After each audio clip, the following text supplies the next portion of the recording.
think my best moment was surely the semi-final in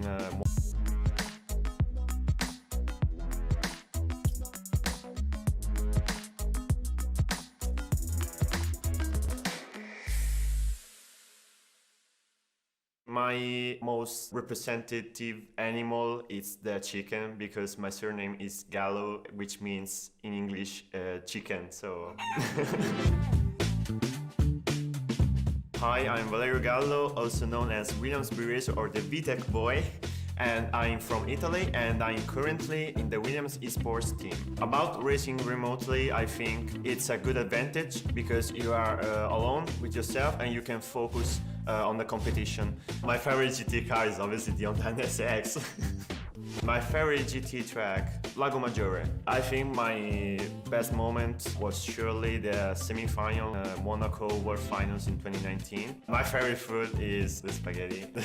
My main inspiration, Keiichi Tsuchiya, is a Japanese drifting driver. I'm currently studying languages at the university, but I would also like to try to get into the motorsport. I really miss the people because since I joined the first World Tour in Tokyo in 2019, I had the opportunity to talk with people all over the world, be friends with the rivals I'm against with. When I dance, I look like drunk, honestly. Stop. And also looking at my performances, I think I could win also, you know? I can really show something that I still didn't show, so thank you all for watching, see you next time, and also trust in the VTEC, guys.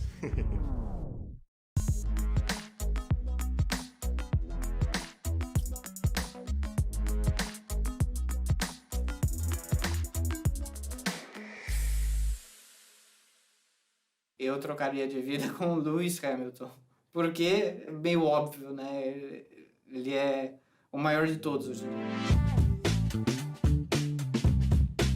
Bom, meu nome é Lucas Bonelli, eu sou de São Paulo, Brasil, meu time é o TGT Team Gran Turismo. Se eu fosse me descrever em 3 palavras, seria veloz, arrojado, alta concentração, robótico. O único no Gran Turismo é alta competitividade, o número de players, tudo muito próximo. Meu melhor momento, com certeza, foi a viagem de Tóquio para o Japão em outubro do ano passado, há um ano atrás. Conhecer o Japão era uma coisa que superou muito as expectativas. Meu carro favorito é Mercedes-Benz AMG. Minha pista favorita do GT é Spa-Francorchamps. Se eu tivesse a máquina do tempo, eu iria para o início dos anos 2000, aqui no Brasil mesmo, continuar jogando o Gran Turismo 2, que foi meu primeiro Gran Turismo. Japonês. Minha comida favorita é japonês. Se eu tivesse superpoderes, seria teletransporte. Bom, meus objetivos é conquistar um pódio ou um campeonato nas séries online que vão ter no final desse ano. Com isso é o meu maior objetivo.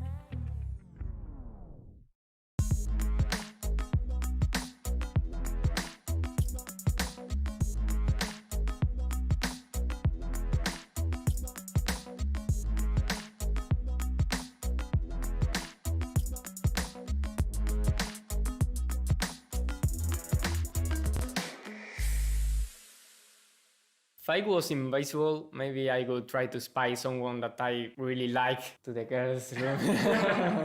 I cannot say that, no? I'm Koke Lopez, I'm from Spain and I'm currently driving for Williams eSport team. My year is being different because of COVID, so I've been training more than other years. I could describe myself as a hardworking person, persistent and strategist. It's okay, no? My favorite food is, of course, bread. I think the nerves you feel when you are before the race is what I miss more. The live event is much more different than at home.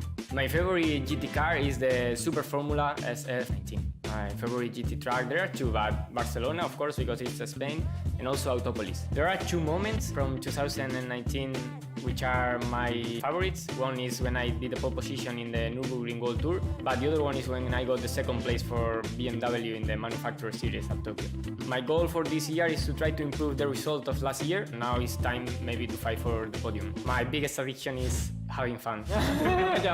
I could say all the Gran Turismo players to give a try to the FIA championships because they are so fun. When you race, you start to get more comfortable with the racing. So let's try to fight and make it all together.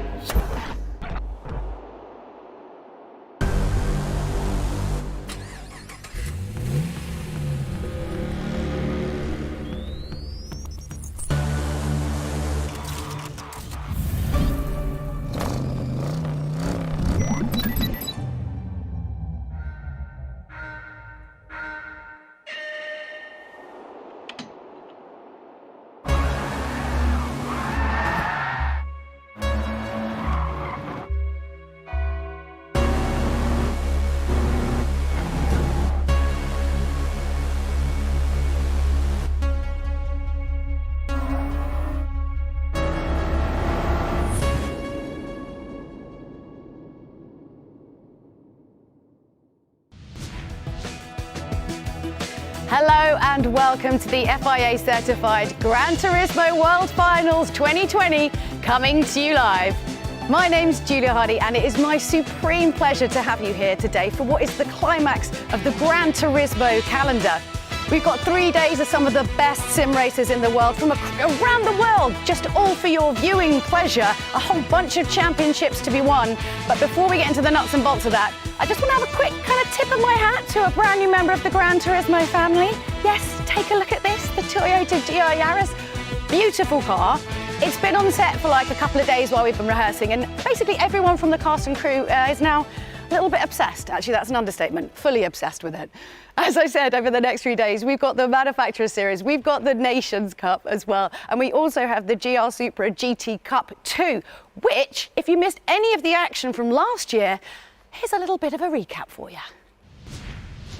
In 2019, the Toyota GR Supra GT Cup finals would be held in Tokyo, and we would see some closely fought battles out on track between our drivers, some very spicy overtakes and lots of exciting racing action at various circuits. The crowd in Tokyo watched on as they waited to see which of our drivers would be crowned the 2019 champion. The honour eventually going to Michael Hazal, who would of course go on to become our 2019 Nations Cup World Champion as well.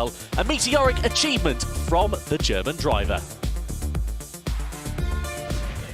Yeah, Mick Hazal there taking the Supra GT Cup round last year in Tokyo. That was over a year ago. It's baffling. I don't even understand the concept of time anymore. It's crazy.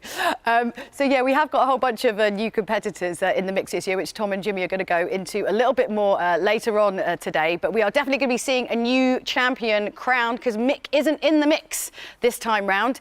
I'm going to be here today to kind of liaise with all the drivers. I'm going to have my wonderful drivers grid, so we're going to have some nice like face camera action of everything that's going on, seeing a little bit of the driver's race face, which is now my favourite second thing, aside from the races, obviously, that we do here. And as I was saying, you know, we've got a bunch of new competitors from different places in the world who are first time here. We thought we'd show you just how global Gran Turismo is, as we've got a map of all of the different locations where all of our drivers are competing from today, and it is pretty wide-reaching. It's pretty crazy. Just a quick reminder, though, that of course the stream is available in English, and in Japanese as well, if that's something you'd like to switch over to. And I guess it's just about time to kick it off. Let's throw it over to Tom and Jimmy.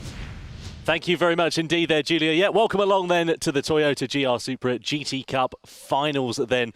I'm Tom Brooks, Jimmy Broadbent alongside me. Jimmy, good to have you here, mate. I mean, Supras last year, if we look back to Monaco, amazing racing that we had. We had Michael Hazal taking the spoils, becoming the 2020 champion. What are you excited for this time round? Well, Supras always just give good racing. It's sort of what happens when you have a road car and you just put fast drivers in. Because you have road tyres, you have no downforce, none of that. It's lots of sliding around, which means the racing inherently is always just super entertaining. So I expect more of the same guys, all right? Exactly. Well, let's get over to it, shall we? Have a look at the competition format then for this event, because it's going to be an exciting time for our drivers out there. We've got 24 of them out on track. 2 drivers who won through from the regional finals, the other 2 who were, the other 22 rather, who were fastest. Drivers accumulate points in all 3 of the races. As you can see, the top 6 from each semi-final will advance through to the grand final, making a total of 12 drivers competing there, which will be very interesting. You can see, of course, drivers who advance to the grand final will have to compete for the results with the total points. And in terms of how the points works, you can see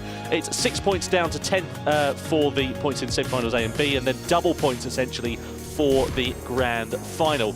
And in theory, after those 3 races, well, definitely after those 3 races, we'll be crowning our world champion for 2020. And you get some fireworks. Look, you don't usually get that on our shows. We're throwing them in nice and special for our Supra lads, but double points again. Yeah. I love double points because it means we always get these crazy upsets at the end. So basically, the first 2 sort of set you up, or the first race sets you up, and then it's all about just smashing it in the last one. So tricky, but that's what it takes to be champion. Well, exactly, but there's also, if we look back, for example, to our regional finals, there's fewer points on offer, even with the double points. So it does make it a little bit interesting. I'm keen to see what these drivers are going to be able to do, because mistakes could be pretty costly. And you've got to get through. You've got to get through the first race, of course. You've got to be in that top 6. So you've got to perform well in both races, essential. Otherwise, you're going home. Exactly. Well, drivers have been out on track already in the Supras, so let's see how qualifying went on for them. So it was a hotly contested qualifying session then at the Fuji International Speedway in the Toyota Supra Cup. In 3rd place, it was Valerio Gallo. Usually we see him at the front of the field. Not quite good enough this time though. A 1:53.4, good enough for 3rd place. Not bad at all there for Valerio Gallo, but Rick Kevlar managed to go one better. Only 1 lap, of course, in these qualifying session, this Super Pole single-lap qualifying session for the drivers. Kevlar sticking it into P2 at the end of that session. A very impressive lap from the Dutchman and a front row start. But it was the Spaniard Jose Serrano going just that little bit quicker when it mattered, taking pole position with a 1:53.2, just 0.03 of a second quicker than Kevlar. Good enough though to put him on pole position. So you see your final starting lineup on your screen at the moment then. Serrano and Kevlar on the front row, Gallo and Lopez on row 2, Tapai and Salazar on row 3, Mangano and Alif on row 4, then Ozashin and Fossetta on row 5, and row 6 then is Lazari and Reyes completing our 12 driver strong grid ahead of semi-final A. So that's how qualifying went for our 24 drivers out there on track. And just to mention that number again, 24 of them, but only 12 places for the grand final. A big fight coming up. So, drivers to watch then. I mean, I'm looking out for Angel Enestrosa, the Chilean driver. He's my one to watch for this final, because I think given his form as of late, we've seen him in the South America, or indeed the Americas regional finals, performing pretty well. We, of course, know that he has what it takes to win. He won the Manufacturer Series for Porsche in Tokyo last year. So, I think he's got what it takes. I mean, there's interesting points. Good argument. He's really wrong, but he always is. I'm going to go with Tomoki Yamanaka. Dubbed the Samurai by our Italian commentators. Super fast, super aggressive, and importantly, has been a Toyota manufacturer driver for 40,000 years. So he knows exactly what he's doing in the Supra. Steve, mate, what do you reckon? I reckon you're both wrong, actually, because I'm going to go one better. I'm going to go with the winner of the EMEA region, Koke Lopez. Really good performance from him. I'm hoping that he can carry over his form from that event and bring home the bacon today. So I reckon I've got this one in the bag, lads. I don't know. I'm not a betting man, and I don't particularly fancy betting with Steve, to be honest.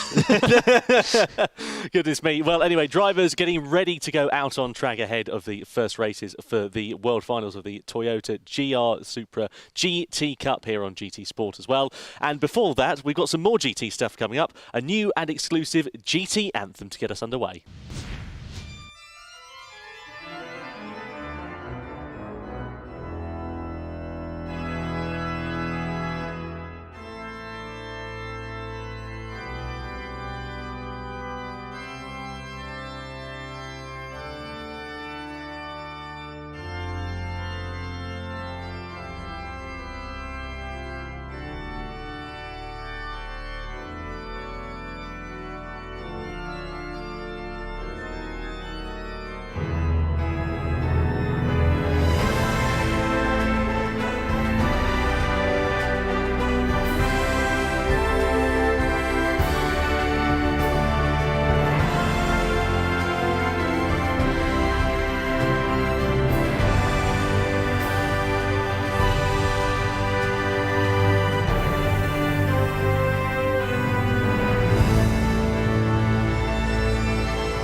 So the GT Anthem there, I'm sure you'll agree, very unique. Yeah, I've got images of myself sort of in front of a stained glass window, just middle of the night playing that. It's a cool tune though, I'm into it. We've got to make that happen, you know that now, right? Oh, no. Yeah, we definitely do. Anyway, drivers getting ready to get semi-final A and B underway. The Fuji Speedway, of course, is the track. This is a circuit you know pretty well.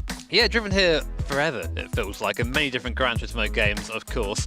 Great thing about Fuji Speedway, especially in these cars, is that long old straight there into a very sharp T1, which means big sends. And if I don't see big sends, I'm going to be very upset. No, well, quite right. Anyway, 7 laps for our drivers, 2 times fuel consumption, 9 times tyre wear. So tyres will probably be going off towards the end of that race, given how much force they're going to be putting through over the course of those sectors. You can see a rolling start for our drivers, which should negate some of the hairy-fairy moves into that first corner. And you can also see the penalty line. That's coming out of the final corner, turn 16, down that long old straight. And that is where drivers are going to, of course, suffer the most if they do get a penalty. Yeah, definitely. Because we're on those sport hard tyres, they don't really have that much grip. So coming out of that last corner especially, if you're pushing too hard and say you can understeer, maybe get a little bit of oversteer and exit, and that's going to just punish you all the way down that long straight. So neat and tidy, name of the game. Absolutely. Well, drivers are getting themselves ready then for the start of this race. We hope you're ready at home as we get ready to get the Toyota GR Supra GT Cup underway. Racing action coming up very, very shortly here at the Fuji International Speedway.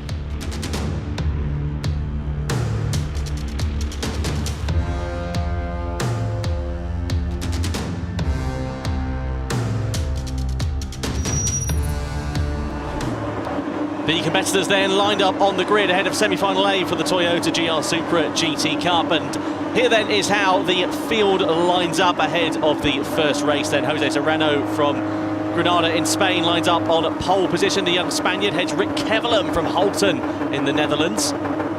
Row 2, that's headed by Valerio Gallo. We know how quick the Italian can be on his day. Will this prove to be just that, with Koke Lopez alongside him? The third row of the grid is headed by Adam Tapai from Hungary. Not about qualifying from him, only 0.2 of a second adrift of the pole time, with Carlos Salazar for company alongside him in P6. Next up is Giorgio Mangano, again a driver who we know has got good potential. Not such a good qualifying possession though for him, with a Leaf from Singapore alongside him. Also inside the top 10 is Özer Şin from Turkey, a new name of course on the field. He's got Sergio Fonseca alongside him, the Portuguese driver, the second in the field.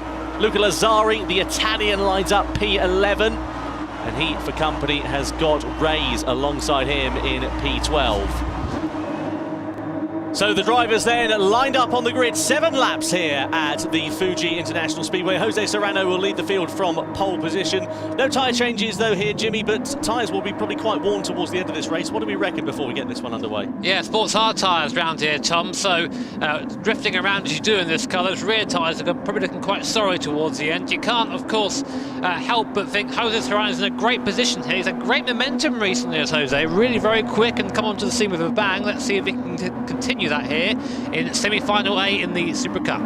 So just to remind you, of course, there are 6 points on offer for semi-final A and semi-final B, and then we have got double points for the grand final. Only one driver out of the 24 that will take to the grid will be crowned our world champion. Jose Serrano leads the field up to the line then ahead of semi-final A for the Toyota GR Supra GT Cup. Rip Kevlar following very closely behind. What's going to happen down into that very tight hairpin? We're about to find out as we get the Toyota GR Supra GT Cup for 2020 underway then, as Jose Serrano leads the field over the line, followed by Kevlar, followed by Gallo. All the drivers into the slipstream as they try to follow one another and see whether they can launch an attack down in towards that first corner. Serrano looks like he's got the whole shot, looks like he's got it covered off from Rick Kevlar, and in the background, few drivers having a bit of a sneaky look there in the background. Looks like Salazar was having a bit of a look on the lower half of the top 10, but Jose Serrano leads the field out of turn 1 into turn 2. Yeah, a little bit too far back on the rolling start there to be able to make any sort of move into the first corner.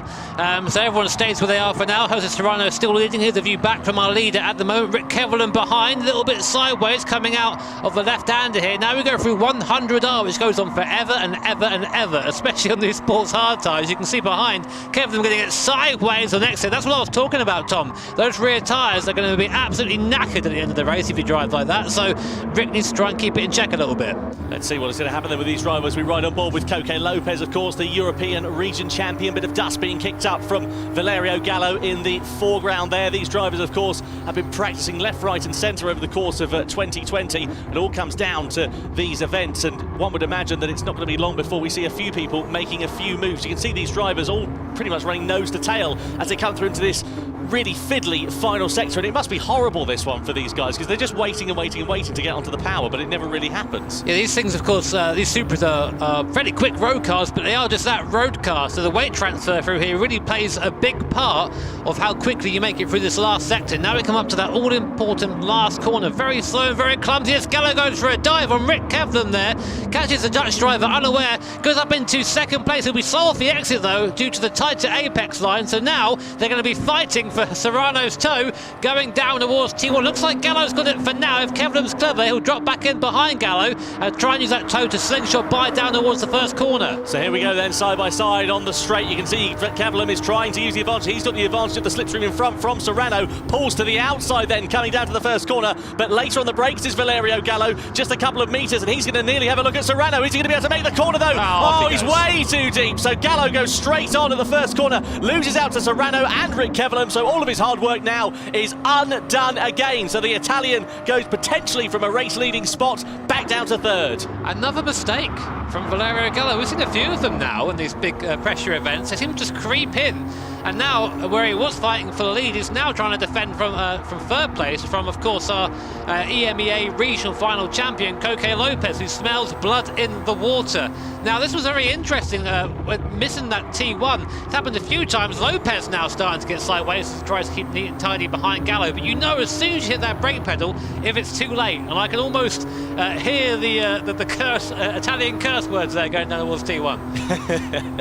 Goodness me, well, it's going to be exciting to see what happens with these drivers. Fastest man on the track last time around was Jose Serrano, quickest lap time of the lot of them, 2:01.441. Look at how close these guys are coming through this middle sector. It's just unbelievable, isn't it, really? That's the thing, though, one small mistake and you can just fall back through the pack. It's like watching a Moto3 motorcycle race, these guys. They're so close to one another that just one simple run off the track or running wide or missing an apex can cost you 2 or 3 positions. Double the wheels, though, Tom, on this one. We've got 2 of those, so Rick Kevlar now, I'm sure he's going to have his eye on his mirror for Gallo, sort of trying not to have a repeat of the last lap. Now he's a bit closer to Serrano this time. He seems to have got a better line out of the last corner, and this time he's not going to be fighting for a slipstream with Gallo down the straight. So he should have a clear run on Serrano. And the thing is, if you're out to Serrano, all you can really do now is wait. Slipstream is on the weak, so it isn't the biggest slipstream advantage round here, but you can see if you look at the gap in the top left hand corner of your screen, coming down and down as you come towards the first corner. Will Kevlar go for a stab here? It's about 2 tenths back, a bit too far back, I think, for a move. Yes, so right now opting to stay behind, but in the background 6th, 7th and 8th having to fight. That's Salazar and Mangano getting a little bit close together. Salazar coming out best in that, but I get the impression Carlos getting a little bit impatient back there. One would imagine that he is going to be thinking about doing something before too long there, Carlos Salazar. Let's see how long he's going to wait, if he is indeed going to be able to try and mount an attack. So Jose Serrano still leads at lap 3 then, with Rick Kevlar and Valerio Gallo very close for company behind. Then there's just a small inkling of a gap, half a second or so, back to Koke Lopez, Adam Tapai, and then Carlos Salazar. As you can see, they come through this left-hand and then in towards the final sector of that, where it starts to get a little bit more fiddly. But these drivers just doing a really good job of soaking up the pressure that everybody is putting on them. Of course, Kevlar's in a really unfortunate position here. He's in the middle of a bit of a sandwich. He's having to keep an eye on his mirrors, but also keep an eye on Jose Serrano in front. Yeah, it's a tricky one, that one, because oh, hello, this is getting a little bit messy through here. Serrano a bit slow on the way in there. I think he butchered the first apex. When you do that through there, you just slow all the way through the rest of the section, which again allows people to sort of club together a bit more.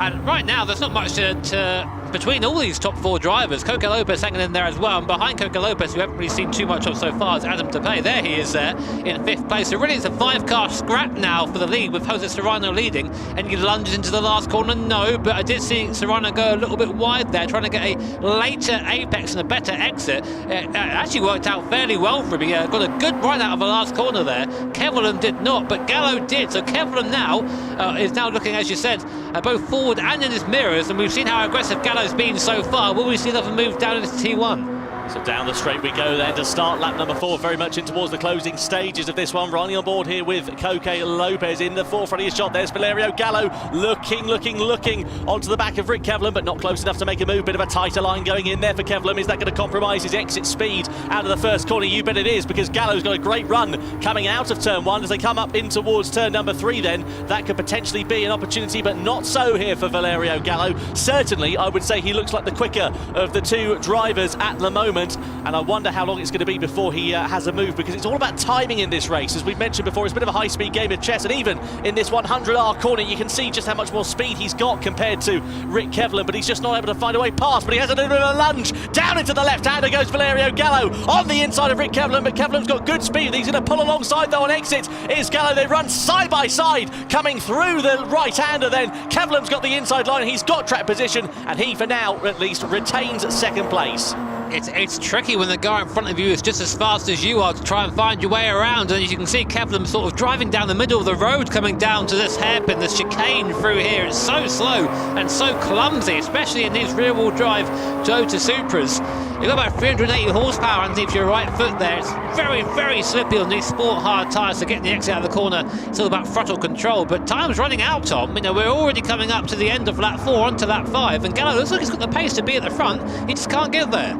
Well, that's the thing, Steve, talking about Valerio Gallo, he was the quickest of the top 3 last time around. What do you think at the moment? Is he the driver who's got the most potential here to try and take the lead away from Jose Serrano? How long is it going to be, and where is he going to be thinking about attacking? Yeah, I definitely think he's the quickest person on the track at the moment. He just can't seem to get that move done. Kevlar isn't quite close enough to Serrano at the moment. I think Gallo's the one to watch. Koke Lopez, as I was rooting for him earlier, but he's not quite got the pace, I don't think. So Gallo, hopefully into turn 1, maybe, probably not this lap though.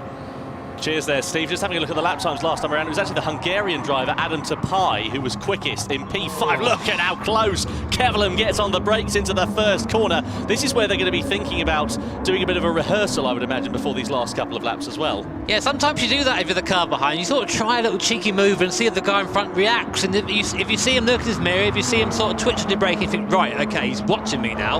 Let's use that to our advantage and try and get round. But it's still the top 5 drivers all glued together. And all it's going to take, as we said before, is a little twitch, a little mistake from one of those drivers. It's all going to come undone, and we're going to see what I assume will be some sort of carnage in the form of just multiple overtakes. I'm looking forward to it. Look at that great line of cars as we come into the bottom half of the circuit now. Koke Lopez running a little bit wide there, and that's easy to do when you're focusing on the car in front, not quite correct your steering as quickly, and you miss out on the good exit. Now we come down to the bottom part of the circuit, large part of the track here. This is where braking is so important. If you get it just a tiny bit wrong, you carry so much more speed to the apex than the guy in front, and you do that, you run into the back of them.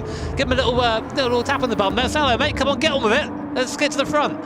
Well, just to remind you, of course, the drivers will score 6 points for the race win. That goes all the way down to only 6th position. So we've got semi-final B coming up. We've got another 6 drivers who will make it through, but only 12, of course, are going to go through to the grand final. So this is all to play for here. Potentially a place in the grand final up for grabs with these guys.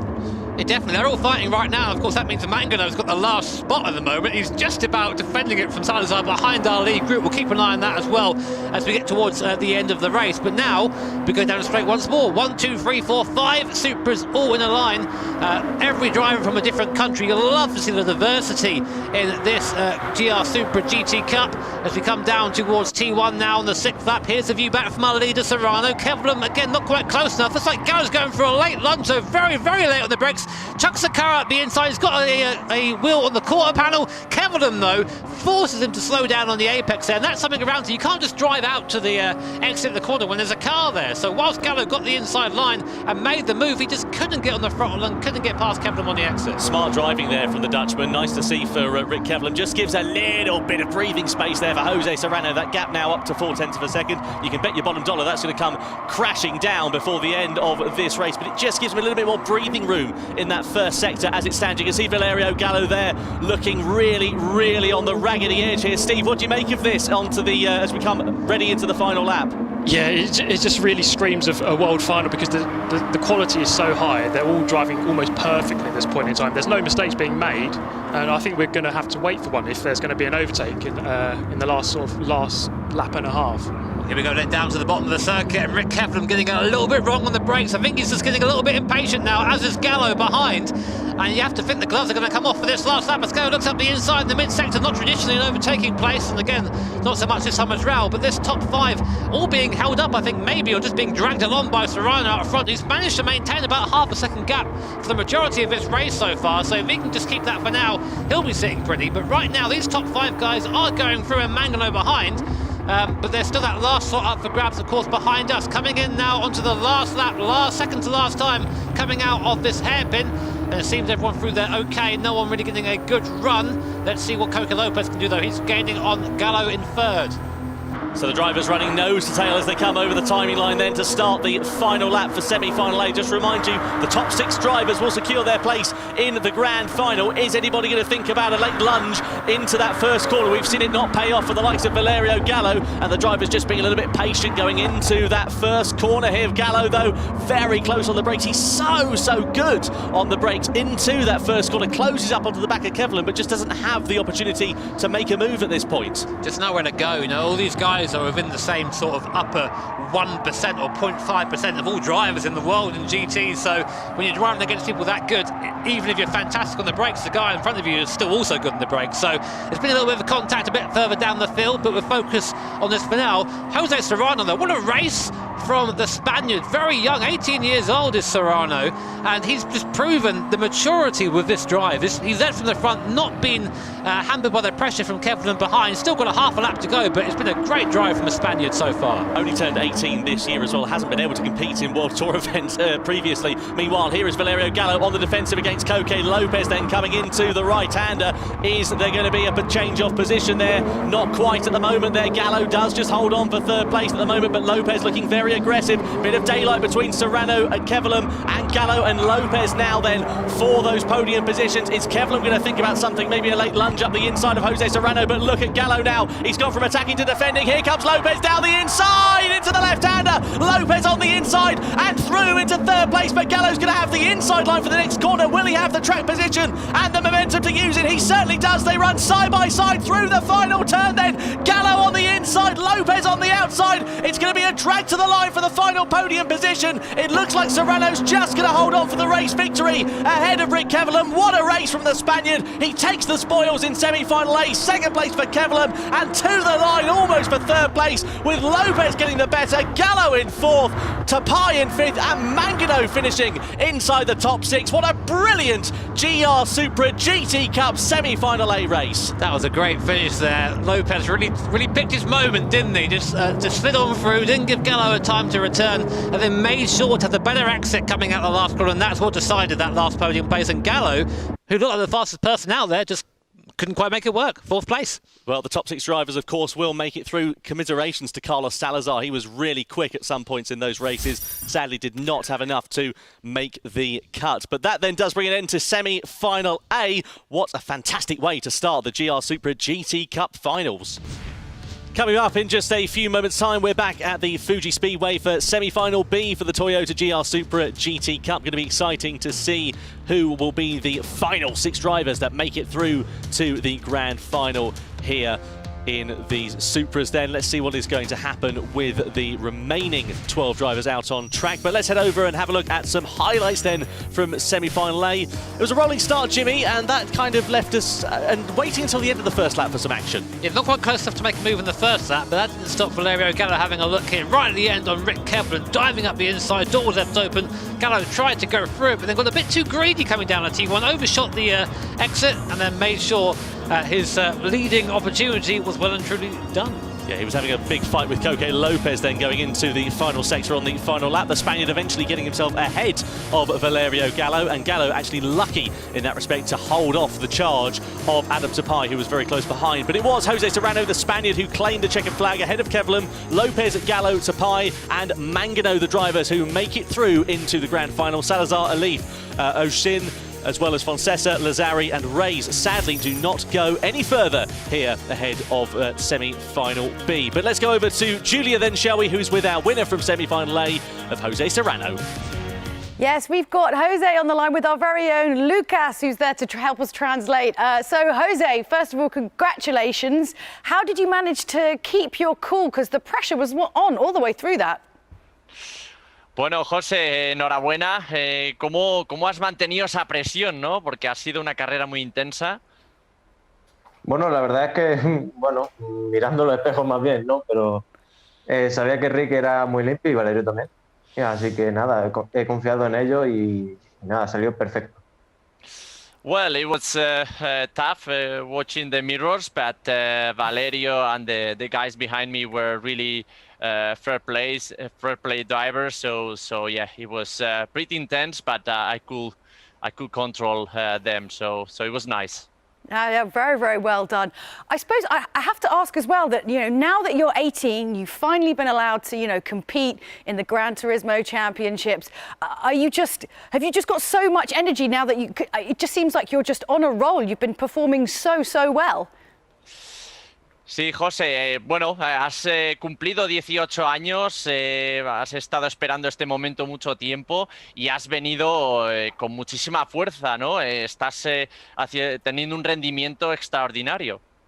Sí, la verdad es que esperaba este momento por muchos años. La verdad es que de los 16 años esperaba estar en un World Tour. Este año ha sido el bueno y bueno, aunque ha sido de casa por la pandemia, pues lo estamos disfrutando igualmente. Yeah, I was waiting for this moment, no, to compete in a World Tour since 16 years old, and even this year, which is quite different than normal, going to the World Tours now, competing from home. But yeah, really excited, and things are going well so far for me.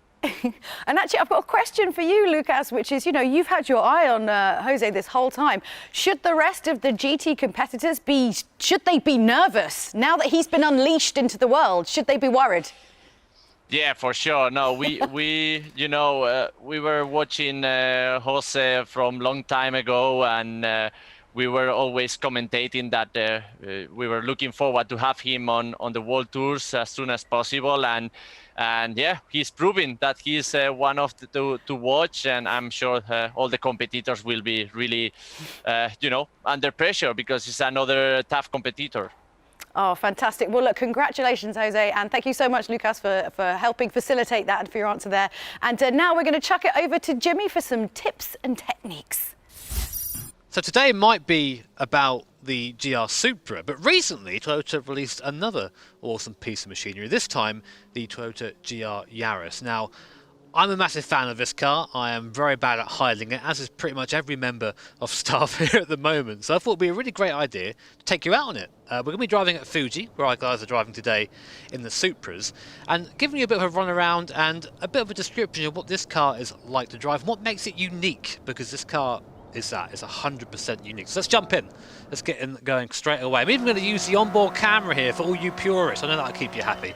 So, at the Fuji circuit, I am using the flappy paddle gearbox. I haven't got a shifter next to me, unfortunately, so I can't go that far, but I hope you'll forgive me. And we'll come to the back straight now, and let's talk about this car. So, Toyota GR Yaris. We have a 1.6 litre 3-cylinder engine up front, which is a little bit odd already, but with a turbocharger, that 3-cylinder makes 260 horsepower, which is, for a car this light, I think it's about 1,280 kilos, somewhere around there, is quite a large amount. You then pair that with a four-wheel drive system, and you have a car that is a lot quicker than it should be. So coming down the straight, now I'm going to brake just before these two cones. Down towards the first corner here at Fuji. A bit early in the brakes there, but you'll forgive me as I go a little bit wide. Now, as I said, this car is four-wheel drive, which means one thing usually in the racing application, which is understeer, or chundersteer, as we like to call it.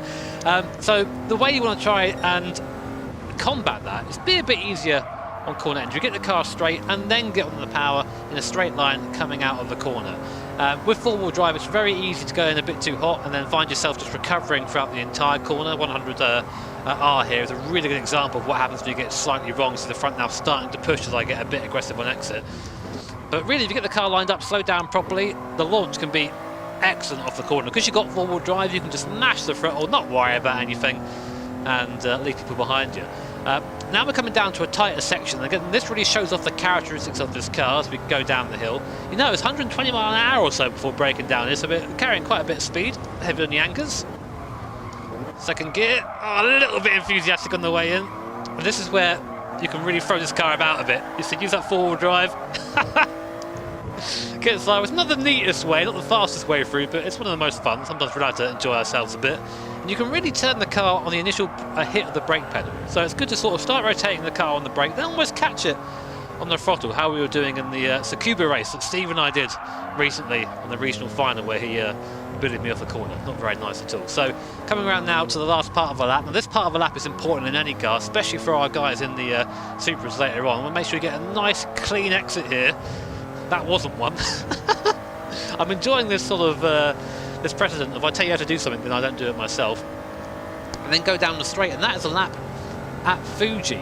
Now this car, again being four-wheel drive, what about that corner exit? But rear-wheel drive, like our guys in the Supra, be careful on that loud pedal. You can't do what I'm doing here, mashing the pedal. You've got to be nice and progressive. So definitely a challenge, and I think I'm going to do a couple more laps. I reckon I'm quite into this so far. Go down one more time. Oh, I've missed it! I've missed it! You know what, maybe it's better I quit while I'm ahead. Jules, do you reckon if I cut out that last bit, I'll let me drive the real car? No, Jimmy. I told you that the car was mine, so you're 100% not allowed in it. Not having that thing scratched up on the way home. Outrageous.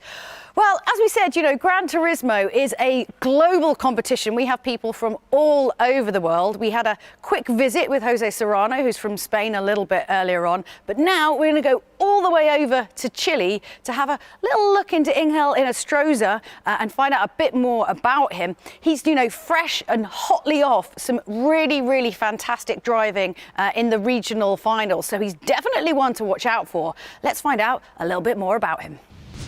The first thing I do in the morning is to stay in the bed. That's all. If I wake up, I will stay in my bed and try to get some sleep again. My name is Angel Inostroza. My country is Chile, and my team is Porsche. You can expect everything. I'm just to give my best to race, as I always do, represent my country and my region as best as possible. I will describe myself as a calm person, aggressive driving style, and quiet. My best moment of 2019 is when I won in Tokyo. It's such an amazing memory for me. I will always keep that in my head, in my mind. I was able to win the 2020 Online Nations Cup. That's my biggest achievement. My favorite food is pizza. Where would I go if I were invisible? What kind of question is that? Well, I will miss the most the crowd clapping behind you, behind the stage. The crowd was amazing. This game is to give you the best experience possible you can get. You have two teammates, you have to make friends with them, to prepare strategies, and that makes fun for everyone. Yeah, it's great to find out a little bit more about all of these guys. You know, everyone's part of the GT family. It's lovely. That is, of course, until we get onto the track, as we've got semi-final B coming up. Let's see how he does. I'm going to chuck it over to Tom and Jimmy. Yeah, cheers, Julia. Thanks very much indeed for that. So semi-final B not far away. Qualifying, though, has concluded for our drivers. An interesting affair for them. Let's take a look, shall we, and see exactly what went down ahead of that race then. So this is what happened at the Fuji Speedway, of course. Exactly the same circuit, exactly the same circumstances as semi-final A. Tomoki Yamanaka, the driver, who slotted it into third position. Home soil for him and a top 3 start. Yeah, we know he likes the Toyota cars, so he'll be happy with that. Someone will be even happier. It's Luca Benelli there, the Brazilian driver, putting in a great time of 1:53.4 to go into second. But nobody can top this man here. Jin Nakamura, absolutely unbelievable lap time from him to take pole position by a commanding margin as well. So the front row is Nakamura and Benelli. Row 2, Yamanaka, Miyazono. Row 3, Lukovsky and Okada. Row 4, Holland and Inostroza. Row 5 is Wilson and Pinel. And row 6, completing our 12 driver strong grid, is Solis and Martin. So that is how it's going to line up ahead of semi-final B.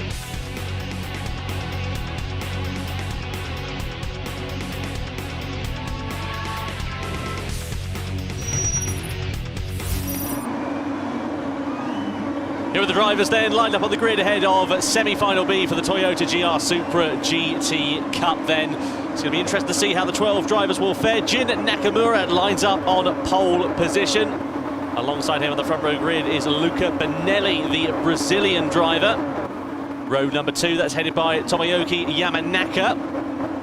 And alongside him is his fellow compatriot, Takuma Miyazono. Stalwart, of course, in these machines. Cody Lukovsky, the Australian driver, lines up P5. And alongside him is Okada. The next row of the grid, that'll be headed by Dan Holland, the Australian driver in P7. Alongside him is Angel Inestrosa, the Chilean driver. So the final row inside the top 10 is the American driver of Wilson. And alongside him is Mark Pinnell, the Canadian driver. Again, a face we're very familiar with seeing in our World Tour events. Danny Solis lines up P11, and completing the grid is Nicholas Martin, the Argentinian driver in P12. Jimmy, who's your hot take for this one? I tell you what, after going for the grid, I can't help but think Yamanaka, third place. We know how aggressive he's going to be. If anyone's going to send it at one of his tight corners, it's going to be him. Whether it'll be successful or not, that remains to be seen. But you know, I really think it's going to be a one to watch. Super GT, Steve Brown, your hot pick is Takuma Miyazono. Why is that? Yeah, I think he's underperformed in qualifying, but it'll be really interesting to see how he and Lukovsky go through from 4th and 5th. Let's see if they can get some positions. Let's see what happens then. 7 laps here ahead of semi-final B for the 2020 FIA GT Championships. The GR Supra Cup GT final then for semi-final B, about to get underway very shortly indeed. 7 laps for these drivers. Just to remind you, 9 times tyre wear, 2 times fuel consumption. Fuel shouldn't be too much of a concern, but those sports hard tyres rather will be getting a bit second-hand towards the end of the race. So Jin Nakamura leads the field to the line as we get semi-final B underway then here at the Fuji International Speedway. But who is going to claim the checkered flag at the end of this one? Jin Nakamura leads the field over the line as we get semi-final B then underway. The drivers darting into the slipstream as we come down towards that very tight first corner, the hairpin bend. Is anybody going to think about a move going into there? You can see a bit side by side in the background there with Lukovsky versus Miyazono. Defensive already from Nakamura on the race lead, with Benelli looking very aggressive as well. Yamanaka still holds on to 3rd position, followed by Miyazono and Lukovsky. So Lukovsky looks like he's losing a bit of ground here and on the defensive, but Nakamura still leads as we come up in towards turn 3. See, Miyazono was so aggressive there, cutting across the circuit, coming down towards T1. He nearly looped it in a straight line. So obviously showing his intentions very early on. It's Nakamura currently leading from Benelli. Benelli, another new driver to, well, new to us anyway. He's still been in any World Tour events before, but doing very well. So here we are then riding on board with Takuma Miyazono in 3rd position, just coming through the left hand, and a bit of movement in the background as well with Danny Solis and Mark Pinnell down in 10th and 11th position there respectively. Riding on board here though with Takuma Miyazono, a trio of drivers in the form of Nakamura, Benelli and the man directly in front of him of Tomoki Yamanaka. You can see the live gaps on your screen just below at the moment, and you can see there Miyazono having a little bit of a look on the back of Yamanaka into the right-hander. Not quite able to make anything stick, but these guys are running so close to one another. It's exactly what we saw in semi-final A. These drivers running so close that just one mistake could cost them very dear in these early stages at least. That's what Miyazono's good at. He's good at just sneaking the car in there onto the quarter panel of the guy in front of him. And sometimes when you're that guy being overtaken or being attempted to be overtaken, you sort of go, oh no, there's someone there, and you give him the room at the last second. That's what Miyazono's doing, just trying to try and get under the skin of Yamanaka in front. But that one, no big overtakes at the moment, but this is going to be our first opportunity to see how everyone's going to run the rest of this race. Coming down then the pit straight to start lap 2 of 7. Nakamura still leading from Benelli, Yamanaka 3rd, Miyazono 4th, Lukovsky there in 5th, and currently Okada has the last qualifying position in 6th. Of course, top 6 go through to the grand final. So down in towards that first corner we go, the heavy braking zone. Drivers running nose to tail against one another. A bit of a look there in the background by the looks of things. That's Dan Holland, the Australian, moving up the inside. He's now ahead of the Japanese driver of Okada, so he goes through into that final position, qualifying for the grand final if it stays as it is. But there's still a good number of laps left for things to be changing, and anything can happen with these drivers running so close to one another. Riding on board now with the man Dan Holland, who made that move, got himself up into 6th place. Very nicely timed there by the looks of things into that first corner, and he now sits at the moment with a spot in the grand final. See how Dan there's just playing with the throttle and brake, trying to get some rotation out of his Supra 100R. Again, we're only on the sports hard compounder tyres, so there isn't actually a lot of grip in these things. That's why you see the car slipping and sliding so much. And these cars are not slow, they're not 380 horsepower or so in that from the straight 6 engine up front, so definitely enough to loop you around if you're being a little bit too impatient with that loud pedal. Here's Cody Lukovsky. In the run up to this, Cody's not quite being in the same form we expect him to be in. We tend to see him at the front of the field leading away from that, but currently in 5th place, which is not a position he's accustomed to being in.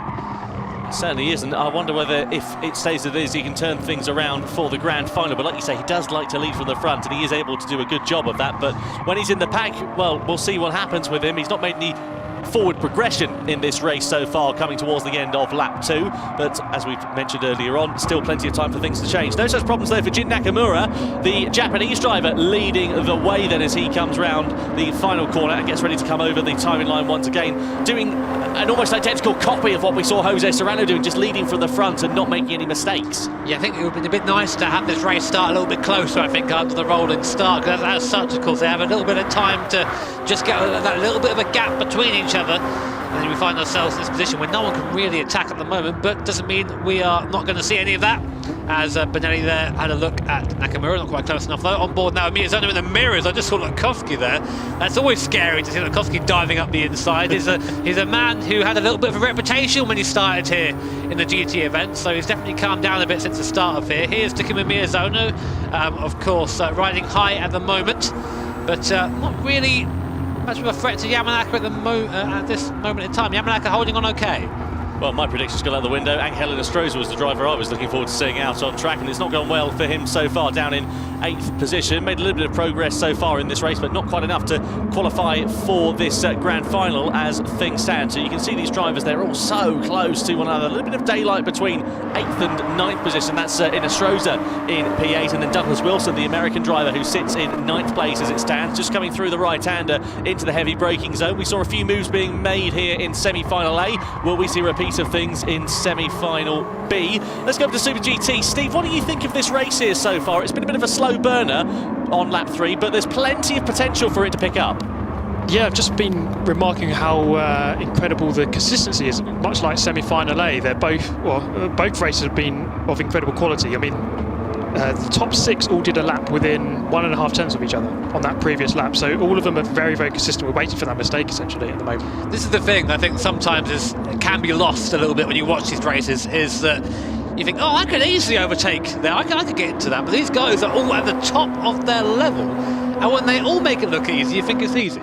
But I tell you what, if it were me going round there, there'll be a big fire in the background as my Supra goes flying off into the undergrowth. But this is the closest we've seen Benelli so far. This could be an opportunity. He is deep in the slipstream. He'll pull over to the right-hand side of the circuit, signals his intentions to Nakamura, who doesn't try and block, but breaks a little bit later. Did he go a bit deep there, Tom? No, he's got it slowed down. Very impressive there. I thought that he got a little bit intimidated, but braked about as late as he could and still made the corner. So Nakamura looking very confident out front. That'll give him confidence, especially into the final few laps, because if Benelli is close, as he has been over the course of this one, the confidence and the lateness he is able to have on the brakes, especially the precision he had going into there, was very impressive indeed. I thought he might have overcooked it. It was difficult to see from the onboard shot, but he had it quite easily sewn up then. So riding on board here with Takuma Miyazono. Now, I wonder what's going through his mind at the moment. He's got Tomoki Yamanaka in front. What is going through his mind is, get me past my fellow countrymen and get me onto the podium in this race by the looks of things. I thought we were going to have one very long GR Supra then, as Miyazono nearly went into the back of Yamanaka. This is what Miyazono does best. He's the intimidator. People know how quick he is,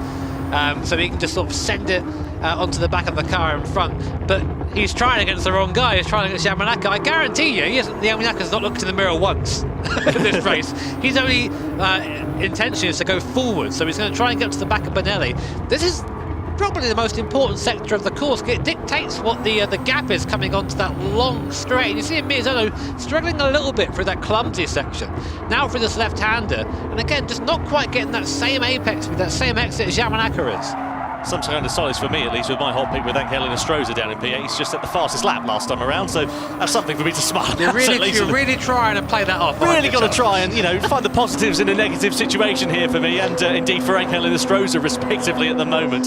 Jin Nakamura then ready to lead the field over the timing line to start lap number 5, coming in towards crunch time then in semi-final B. Very much like semi-final A, this race, just in how it's playing out on track. A lot of tension, a lot of anticipation, but the driver's just being so consistent, not making any mistakes, and to be honest, that's why they're here. That's why they're competing in these semi-finals, for a place to become the GR Supra World Champion. You always kind of think in the situation that it's the calm before the storm, and then suddenly on the last lap, all hell's going to break loose, and we're going to see 40,000 different overtakes. So right now it's all calm. In the background, a bit of a fight there, and that is Dan Holland, I think, losing out to Okada. Although saying that, I think they've been squabbling for that last qualifying place for a while now. Again, just a reminder, if you just tuned in, it is the top 6 drivers go through to the grand final, 7th and below, and you're going home. Well, I say going home, you stay at home, I guess. Over to Super GT then. Steve, this is a good squabble going on between Holland and Okada, these two knocking 7 bells out of each other. Any idea who's going to emerge on top here? Well, yeah, Okada just went for a massive send at turn 1, maybe left it a little bit late. There was a bit of contact. We'll have to see if there's a penalty awarded. Might be on the fence, that one. But at the moment, they're both falling away from that battle for 5th. So they're going to lose the toe, they're going to lose the slipstream, and therefore we could potentially see Holland go back past. Steve, you've got Holland and Stroza right now having a little bit of a squabble, so we'll cut you off at the moment, and it seems, if we look down the field there, Okado's having a bit of a... No, he's okay, he's defending still from now. Tom, sorry mate, what have you spotted? I've just seen Yamanaka versus Miyazono. That's still getting pretty close, but has Yamanaka made himself ahead of Miyazono there? No, he's still there. He was third place before. So... My mistake, apologies. Sorry, I thought that they'd exchanged positions. I'm waving frantically. You can't see that on your screen, obviously, but I thought they'd changed positions. Sorry about that. I was going to say, having Steve there in the bottom left-hand corner over the monitor on the GR Supra, it looks like a sort of onboard AI. I like that. That's the special Super GT upgrades. You can pay extra for that. But so now Dan Holland finds himself in 7th place, and at the moment, he will go no further if the race ended. So he needs to get back on to Okada and try and get back through. Meanwhile, Benelli, Nakamura, again, the gap comes down to about 2/10, but Benelli's not quite close enough to make that move to get it done. Miyazono, again, just trying to break a little bit offline, trying to fill the mirrors of Yamanaka in front, and Lukovsky as well. It's the same situation as the first race. The top 5 are sort of putting away, and 6th is being left for scraps for the rest of the field. But being left for scraps with a lot of company behind them as well. Okada, Holland, and to an extent Stroza not too far adrift of that battle. So I'm keen to see whether anything is going to play out between these drivers. Or is you're the Stroza I've got to do something. I've got to, come on. I mean, he's very talented to obviously be here, but I'm keen to see whether anything's going to play out between them. Okada versus Holland, if they knock 7 bells out of each other as they've been doing over the course of this one, might allow an opportunity for him. All it takes is 2 cars having a bit of a mix-up, and that's 2 people. And some hope from me as well, Jimmy. Yeah, I mean, just to reiterate, all these guys here super talented. It's hard to show that all the time when they're so close. And just from here, you see how much they bunch up. It's the course slows you right down. In the background, again, it looks like Okada having to defend from Holland, who's just trying to put in a cheeky sender, try and get the place back, and it's really running out of time now. About a lap, just over a lap left now of this race. It's all going to come down to this. So if you're in the top 5, do you consolidate your position? Because, of course, if you're 5th, for example, you're only going to take 2 points through to the final, but maybe it's just worth going through and doing your racing in the double points race for the finale.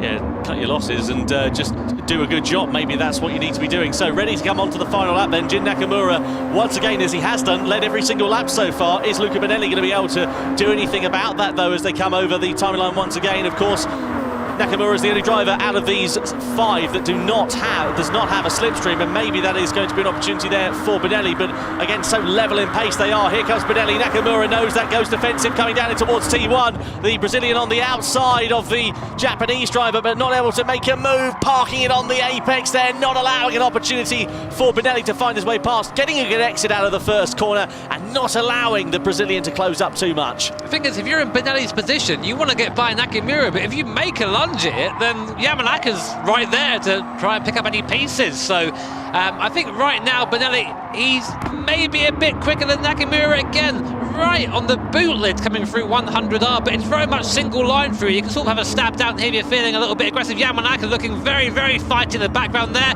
and Benelli goes up the inside, pushes Nakamura wide. Yamanaka's going to follow him back through. I think Nakamura's got the line wrong on exit. Benelli taking his opportunity and goes up into the lead, and now Nakamura's fighting with Yamanaka coming down to the hairpin. Side by side we go, then Nakamura on the inside, Yamanaka on the outside. Here's Miyazono ready to try and take profit as well. Lace on the brakes we go, Nakamura on the inside of Benelli. Contact, Yamanaka's on the inside. He goes through into the race lead. Benelli goes into second place. Yamanaka takes the lead away. Nakamura is down into fourth position. Miyazono is now on the podium. Look at Lukovsky as well, ready to take advantage. He's up the inside of Takuma Miyazono. What a final sector this is turning out to be. Yamanaka's clear. He's got some daylight. Here's Lukovsky down the inside of Nakamura into the second to last corner. Not able to find a way past into the final turn then. Miyazono's having a look there as well. Benelli's wide into the final turn. Gathers it up though. Holds on to second place. Out of the final corner and over the line we come.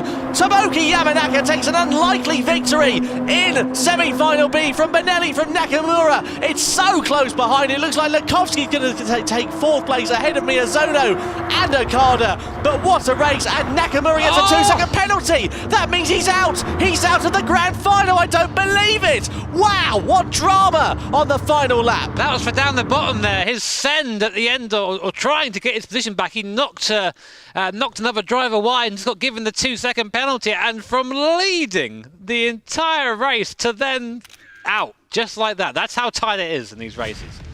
Well, if that didn't whet your appetite for the grand final, I don't quite know what will. That's coming up very shortly indeed at the Circuit de Spa-Francorchamps before we crown our 2020 Toyota GR Supra GT Cup World Champion here today. So let's take a look, shall we, before that at some highlights from semi-final B and an action-packed race, Jimmy. Yeah, well, it was action-packed at the end. It's quite quiet at the start, though, apart from this. Miyazono going very aggressive, almost spinning straight away at the start. That's not what you want to do. Here we are on the last lap. Here's where it all kicked off. Benelli goes a little bit wide. Nakamura dives into the inside, knocks him off his line. Yamanaka sneaks on by into the lead. He'll go on to win the race. But meanwhile, these guys are bashing each other. Benelli then causes a bit of a traffic jam. And because of that issue, Nakamura, who did also well to lead the race for pretty much the majority, ended up all the way down in P8, meaning Angel and Nostroza snuck in to the top 6 there. Yamanaka first, Benelli second, Lukovsky third, Miyazono fourth, and Okada fifth, with Holland, Nakamura, Wilson, Pinel, Solis and Martin going no further in this competition. Well, a very exciting semi-final B, and I'm personally doing a bit of a happy dance for Angel Nostroza, making it through right to the end of that one. Let's go over to Julia in just a few moments' time. She'll be chatting to the race winner. But here is the standings after those two semi-finals. As you can see, Yamanaka, Serrano, Benelli, Kevlar, Lukovsky, Lopez, Miyazono, Gallo, Okada, Tapai, Nostroza, and Giorgio Mangano make the 12 drivers who will do battle to become the Toyota GR Supra GT Cup World Champion of 2020. But let's head down then to Julia, who is with our winner from semi-final B, Tomoyuki Yamanaka. Hi guys, how are you doing? We've got Taka the translator there as well. How are you doing, Tomoki? How do you feel after that? 気分はどうですか？いや、とりあえずまずレース、勝てて非常に良かったかなと思います。気分は最高ですね。Yeah, I feel great. I'm just glad that I was able to win the race in the end. I mean, that was some supremely carefully planned strike of action there at the very, very last moment. How did you know it was the right time to make that move? 本当にもうすごく緻密に計画された攻撃みたいな、もう最後の瞬間でパッとああやったことができたのは、どういうふうにストラテジーを組み立てて、なぜあそこでいけると思ったんですか？いやそうですね、正直場所ではいけると思っていなかったんですけど、中村選手とボネリ選手がちょっとバトルをしたところで、ちょうど道が一本開けたんですね。だからその道を逃さずまいというところでアクセルを踏みました。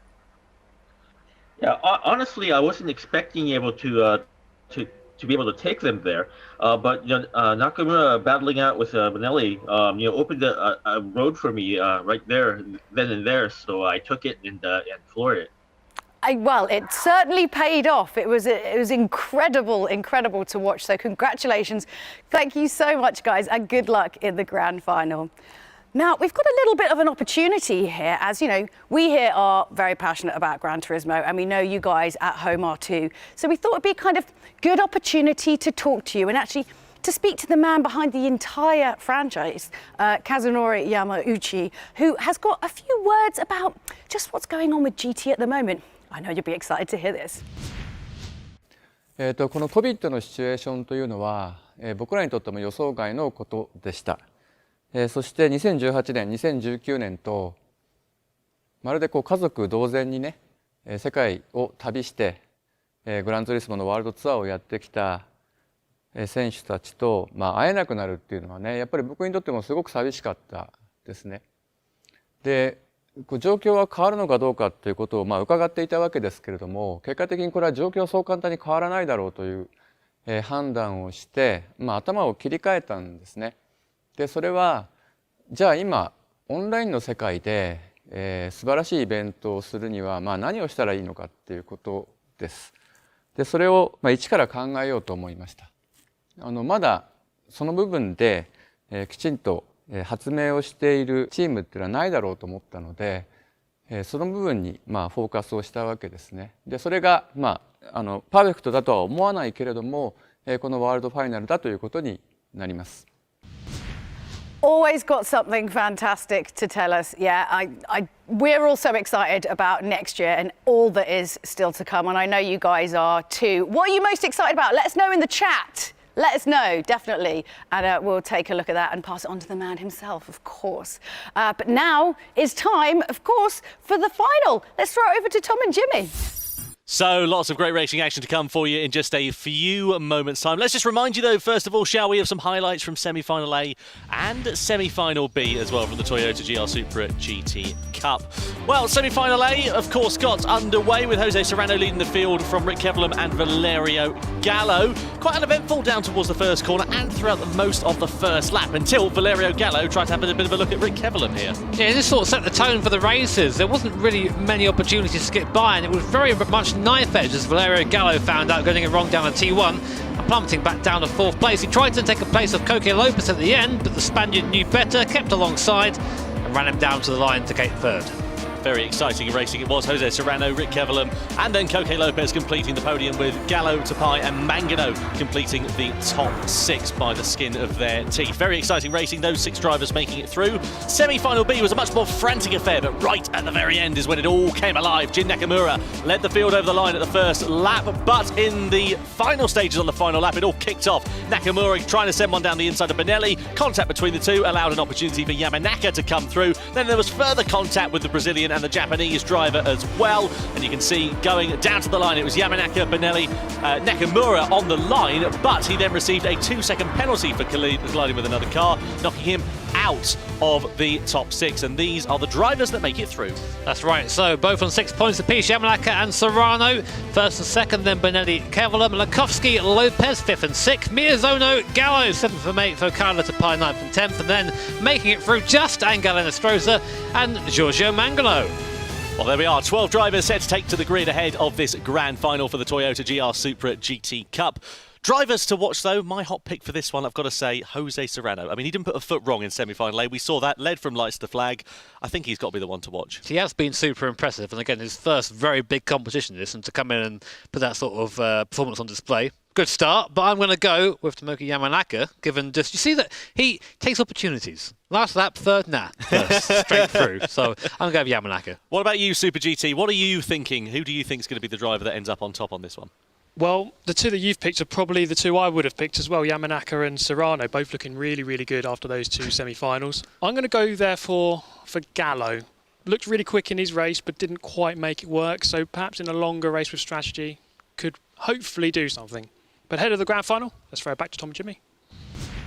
Well, that's who we think our drivers are to watch over the course of this grand final. But more information about the grand final taking place at the legendary Circuit de Spa-Francorchamps in Belgium, a track really that needs no introduction, but we'll give it one anyway. Jimmy, talk us through this place. Yeah, we're nice like that. We treat you well here on GT Sport. So, Spa, I've not seen the Supras go around here before, honestly, so I'm quite curious to see what's going to happen. Just over 7 Ks in length, as you all know, a very famous circuit from various forms of racing. If you don't know it, well, you're about to know it from the GR Supra Cup here on Gran Turismo Sport. Now, unlike the other races, we have hard, medium and soft tyres being used, so strategy coming into play. 15 laps around this, quite a long race, bit of a strategic one for our drivers, and here's what we can expect here. 5 laps on the softs, 5 laps on mediums and 5 laps on hard, or other way around. But what we tend to see is that the hard tyre is ditched straight away, but I've been told there's been some adjustments which might not mean that this time around. No, exactly. We should see drivers running those harder tyres for a little bit longer in this one. You can see the tyre change speed is about 2 seconds. One thing to consider here as well is fuel. It shouldn't be too much of a factor, but you never know, if some drivers got a heavy right foot, they may need to conserve a bit of fuel towards the end of the race. You can see they get 12 laps, so they will need to indeed make a pit stop towards the end of this one, or at least take some fuel on board. Not masses, but it will be a few laps, and of course it depends as to when they do that, as to how their strategy is going to play out. Yeah, given the tow as well, of course, around here, long straights at Spa, up the Kemmel Straight, a little bit of lift and coast, a little bit of tow every now and then might help you go an extra lap on fuel, which means a quicker stop in the pits, which means you might be able to jump some people. So if you're not quite the quickest out there, maybe use your brain instead. Well, there you go. That sounds like a plan, doesn't it? Anyway, drivers are out on track qualifying then. Let's pick it up, shall we? The last 5 minutes of qualifying, see how they're getting on. Of this session then, ahead of the grand final for the Toyota GR Supra GT Cup, and the drivers, of course, have only got one bite of the cherry here, Jimmy. One flying lap to set their qualifying times, and it's a long lap as well, so there's an opportunity for quite a few mistakes to creep in. Yeah, really easy to make a mistake around it. That's the thing about this circuit, is that it's the best part of nearly 3 minutes driving around here, a bit shorter than that, but one mistake in that entire time and you can find yourself down the bottom of the grid, and you only really get one stab at it. Here's Giorgio Mangano, he's on a lap now, comes across front as a 2:36.2. From what I've seen so far, not the fastest. In the Strota is looking a bit quicker, doesn't go quicker, it makes a bit of a hash of the last chicane. Depay as well, his time through, 36.6. So right now, Mangano the fastest time. Okada looking like about 7/10 off right now. That'd be frustrating. If it's your one lap and you ruin it, you'd be frustrated with that.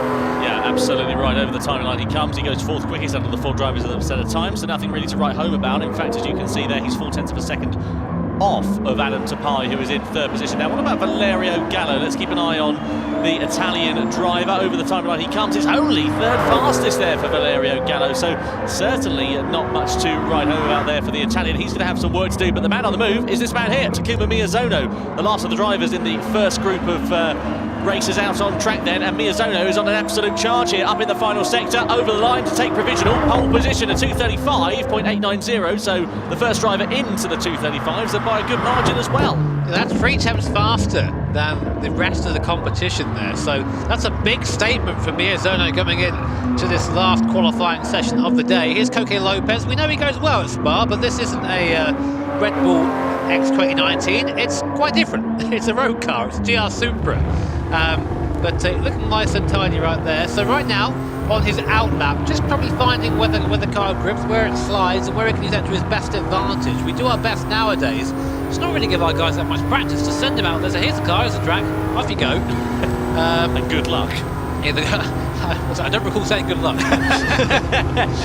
Goodness me. So here's Koke Lopez then, just giving himself a little bit of breathing room before he starts this flying lap then. Of course, he's going to be, wanting to get himself up the order as far as he can. Just to remind you, as you can see on the left-hand side of your screen, all the drivers have set their fast lap times on the soft compound of tyres. In the race, there are 3 different tyre compounds available. You've got the softs, the mediums and the hards. The soft, of course, being the quickest, the hards, therefore, being the slowest. The strategy is going to be very interesting going into this one.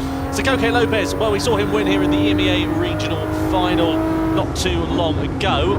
And I wonder whether he can translate that into a strong grip position in this Toyota Supra here. That's what it is around here. It's usually a different thing to be able to qualify well and to be able to race well. lap times we said, I think it's 2 hours then. 2 minutes 35 is a quick time, but anywhere from that to 2:37 is the sort of time we're doing around here.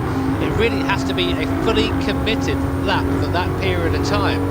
It's actually quite hard to concentrate for that sort of period of time and get the car around in one piece. So Koke Lopez right now coming up the Kevlar straight. We're going to get his first indication of how he's doing compared to our current fastest lap, down by a 10th in the first sector.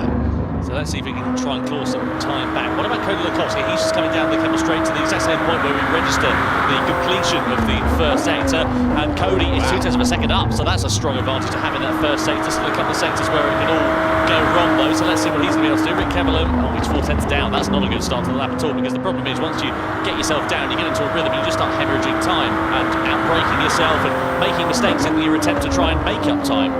Cody, really strong first sector. If he can just carry that for the rest of the lap, that is going to be a good pole position by a good margin. Vision by, I should say, sorry. Here's Serrano, similar pace there to Cody, 2/10 up at that first sector. But the first part of the circuit is probably the easy bit. It gets more difficult after that. Yamanaka too. What can he do? Down at the moment by 2/10. So you think of that compared to Cody, that's 4/10 slower, sorry. So there's a proper gap there in that first sector. Jose Serrano looking pretty handy here as well. The Spaniard, the driver that I'm rooting for in this race, just based on his performance in semi-final A, and you can't count against that. He was dominant and he kept himself cool and calm under pressure, and he's doing a very good job of continuing that form ahead of this grand final then. So we're coming towards the end of the session. This, of course, is the final group to set their flying laps down in towards Pouhon for Serrano, and you can see him there just having to counter steer coming into that corner. There's not much grip with these sports hard tyres, and that's very evident as you fling it into those corners. Just really trying to force the car to the apex. It is, it's like wrestling a wild animal around here. That the car does not want to comply, but you have to make it, and that's where these drivers really earn the reputation they have. Here is Serrano there through the last part of the middle sector into Stavlo 1. Of course, it comes out to Stavlo 2, and the second part of Stavlo very important for your lap time. Koke Lopez then comes over the timing line. Just want to come back to an interesting point as Lopez goes P5. Here's Lukovsky. We'll come back to that maybe as a thought after this one. Here is Lukovsky. He was 10,000ths of a second up. He comes over to the line. Then is it going to be enough for Lukovsky to snatch pole? It's not. He loses out by 0.2 of a second in the final sector. What about Rick Kevlar? It's not been a lap to ride home about. He's 0.7 of a second adrift and only goes 8th quickest in this session. Not good at all there for him. Luca Benelli, quick in the first sector, not bad in the second, lost a bit of time in the third. Over the line he comes, and he goes to the front row provisionally then. Only 2 drivers left to set lap times, and this man here is absolutely obliterating the field. Jose Serrano to the line in Spa-Francorchamps. Over it he comes now, and it's pole position for the Spaniard. What a fantastic lap there for him. Yeah, Miyazaki must have been really quick in that last sector, because a lot of the drivers falling at the last hurdle, so to speak, but Serrano does go quick as Yamanaka comes home in 10th place, which means that this man, Jose Serrano, is going to be our pole sitter from Miyazaki, Bonelli and Lukovsky. Incredible driving technique as well. You can see Serrano coming through that Fagnes chicane. That's the point I was trying to make earlier on. He was using the throttle to steer the car, essentially going through. You can see him blipping it, trying to just get the rear of the car out and get himself in as good a position as possible to make a good exit and not lose too much time. A fantastic lap there for the Spaniard. He lines up on pole position ahead of the Japanese driver Takuma Miyazono, ahead of the grand final here at Spa.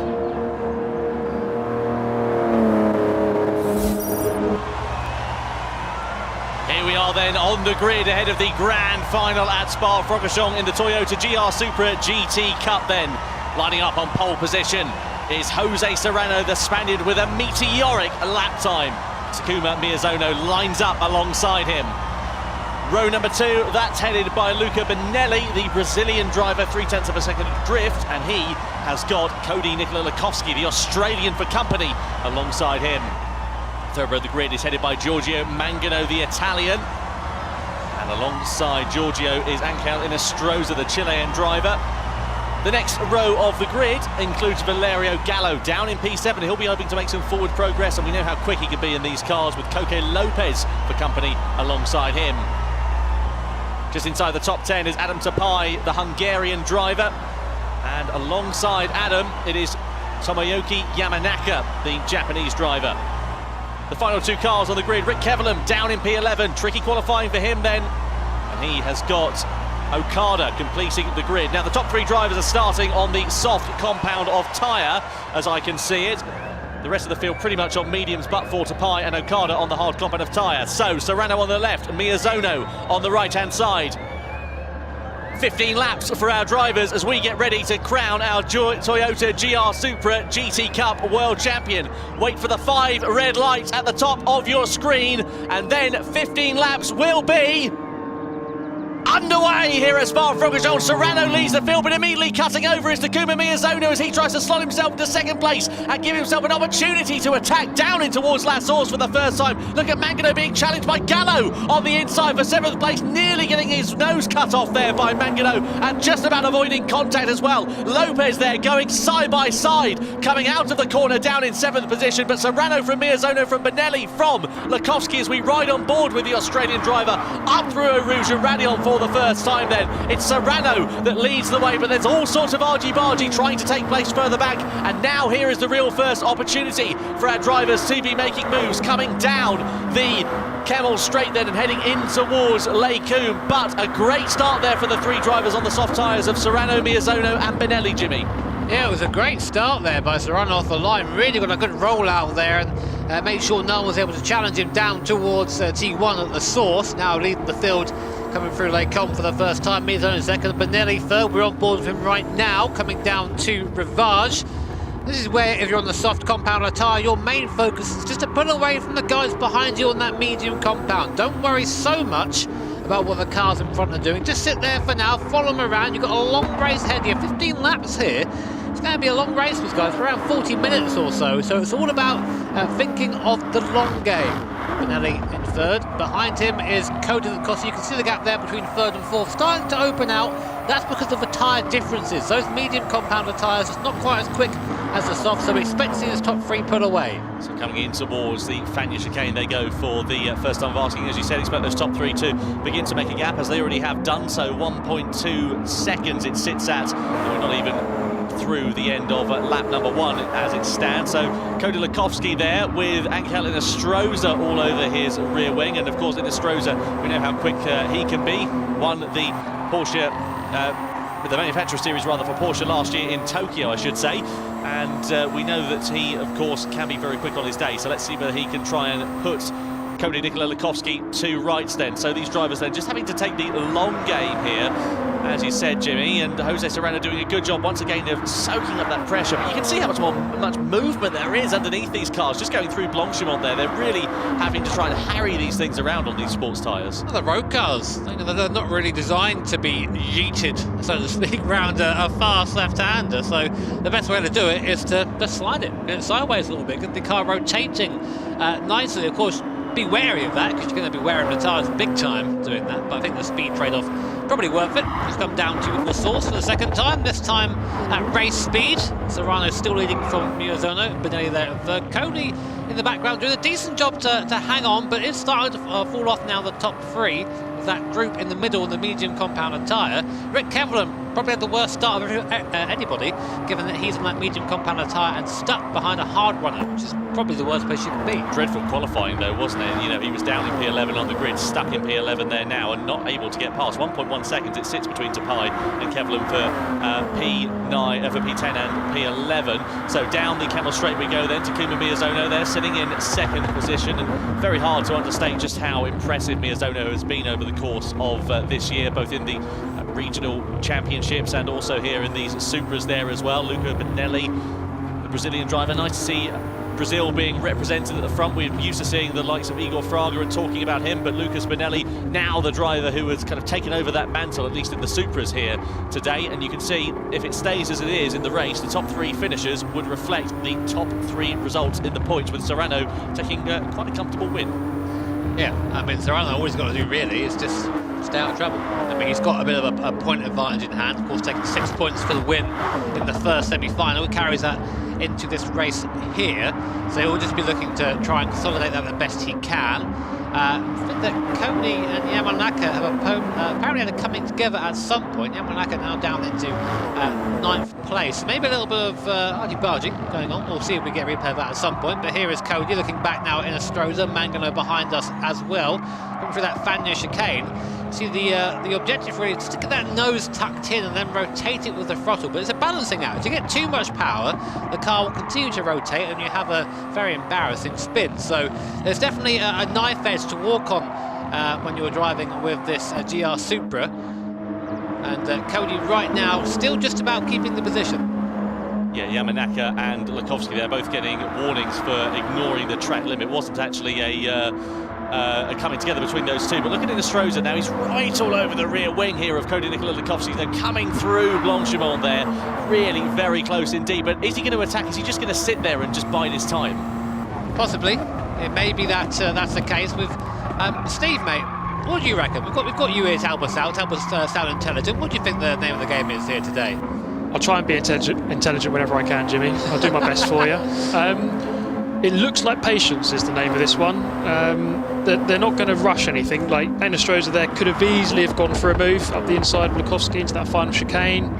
Decided against it. You know, there's not much point in fighting at this early stage of the race. I think they're going to tick over the laps and wait until the last couple of laps to really get the business done. And Steve, just whilst we got you here as well, you can see these medium shot runners. They're of course on a different strategy here to the soft runners and the hard runners here. What do you think they're going to be thinking? Because they're kind of involved in their own race essentially. Their race is going to come to them a little bit later on. So if you're the likes of Lukovsky and Inestrosa, what's going through your mind right now? You're not involved in the battle right at the sharp end, but you're still involved in the battle for track position. Yeah, they're very much still in the race. Of course, they're dropping back by roughly about 2 seconds a lap because of the tyres, but you know, for them too, especially at the front of their little group there, they're just going to try and set laps together. It's really just a time trial at the moment, just trying to set the quick laps without fighting too much. Nice one, Steve. Cheers for that. So running on board here then with Lucas Benelli down in towards Rivage, and you can see Serrano there just a little bit wide going into that corner, but not losing too much time. Unfortunately for him, it's not really a corner where you can sneak your way up the inside because they flick it left into Ix shortly after that. But these three running just so close to one another and just biding their time. They know, as I'm sure we do and I'm sure you do at home as well, that they've got a lot more to lose in these early stages than they have to gain by squabbling amongst each other. Yeah, that's exactly it right there, Tom. If you're fighting at this point, then all you can really do is go backwards. I mean, these guys all very similar speed, all on a very similar compound of tyre, well, the same compound of tyre, soft tyre, and all driving about the same level of commitment as well. So there's no point just fighting each other right now. It doesn't matter who leads on lap 3, it matters who leads over the line on lap 15. So they're all thinking about that right now. Yeah, they certainly are indeed. So it looks like we've lost Giorgio Mangano from this race, sadly. Some kind of an issue there, technically, for the Italian driver. It does mean we now only have 11 competitors in this grand final. So a big shame there for Giorgio. He'll be disappointed with that, but sadly, that's the way it goes in racing sometime, and that is just the way things work out. So a disappointment there for the Italian. That's why you might have seen a bit of a shake-up on the tower graphic on the left-hand side of your screen a few laps ago. Here, though, is Takuma Miyazono putting the pressure on, and speaking of putting the pressure on, here is Inestrosa once again all over the rear wing of Koke Lopez. Lukovsky soaking up that pressure like a sponge as they come in towards the bus stop chicane. Again, still not making any moves at the moment, just playing the long game here for these drivers, keeping themselves calm. It doesn't make for a particularly interesting spectacle out on track, but it should spice things up a bit later if it's as close as this, at least. Yeah, I mean, if you're Angel Inestrosa, you sort of need to get out there and start making the moves at some point, or just try and, I mean, in terms of points, he's only got 1 point right now. He's stuck on through in the first semi-final. I think it's fair to say that. He lucked into second semi-final. He lucked into that a little bit with a penalty from Nakamura. But at this point, he needs to really have something special to get onto the scoreboard. As you can see, here's how things would end right now if the race stopped at this moment. Serrano taking the win from Miyazono. It's very close for the second, third and fourth, and a bit of a gap back down to Gallo. So Gallo can also shake up things if he's feeling a little bit aggressive, but he's got to start making moves soon. Speaking of Inestrosa, going to the outside of Lukovsky there. I think Lukovsky just a little bit slow over the top of Blanchimont there, so over Radion, sorry. So that was a slow bump up there. Inestrosa took the opportunity, got by, and now goes up into 4th place. But again, I think Cody just sort of let him through there. There's not much point in squabbling. The thing is, if he lets him by there and he's not squabbling in towards Lei Koon, he's not allowing the opportunity for Lopez, Gallo, Yamanaka, who are all right behind him, to close up for position. Inestrosa a bit wide there into Rivage. That's not going to help him, but they're going to flick it left in a few moments' time. He'll get that track position back. It won't be too much for him to be worrying about. But you can see that train of cars following them. If they start squabbling, if they get themselves involved in the battle, you know that they're going to try and get themselves up a position. They've got nothing to lose at this point here, so it's all about playing the smart game, playing the long game, letting the race come to you at this point, and that's exactly what these boys are doing. I'm interested to see how Enestrosa now handles being at the front of the pack. It's a lot easier to follow someone around here. You can just sort of copy them when you're driving around. I know it sounds like a very simple thing to say, but when you're used to doing that and suddenly you're out front, you can quite easily miss a braking point. Enestrosa actually did that down at Rivage. He went a little bit wide there, as Tom said. So let's see if he can put away a bit. He'll be hoping he can. Lukovsky will hoping go with him as well. Here's Koke Lopez as well. We know he, as we said, goes well around here at Spa usually. Currently right in the middle of the pack of the medium runners. We've had 2 pit stops, by the way, if we've missed that. Tapai and Okada, who have now both gone on to the soft tyre from the hard. So they're a bit off the back of his pack right now, but probably setting some pretty decent lap times, I imagine. Yeah, nice to be on the soft competent tyre. That's the rubber that every driver would love to be on for every single lap here in this race. But, of course, 3 different tyre compounds is what these drivers have to be running. Just to remind you, they must run all 3 compounds. And as we looked at the strategy before this one, the drivers who have been on the hard, started on the hard at least. You can see that now on the left-hand side of your screen. Thanks very much indeed for that. The Michelin tyre strategy. 5 laps is what we're expecting them to run the hard tyres on, unless they started on it. So the likes of Tapai and Okada, who both started on the hard competent tyre, got off of it rather after 4 laps, got themselves onto a quicker set of tyres, and then they'll probably run that and then change over to the mediums before the end of the race. Now, the first of the medium shod runners to blink is Rick Kevlar at the back of this group, and I imagine that's probably because he's fallen off the back of the likes of Yamanaka and so on. He probably needs to do something different to this race to try and close up that gap, but he just doesn't have the pace, does he? Yeah, that's the thing. Even if you're running on your own, you need to run fast, and Rick isn't right now, so the race isn't over. It's a long race, as they say, but he's really got a long, big old mountain to climb if he wants to try and get up to disturb this front pack. Back with Lucas Spinelli again, checking in with our only Brazilian driver, our favourite Brazilian driver in that case, anyone here, going through Lacon. And this top 3, very close still. Serrano from Miyazono from Benelli.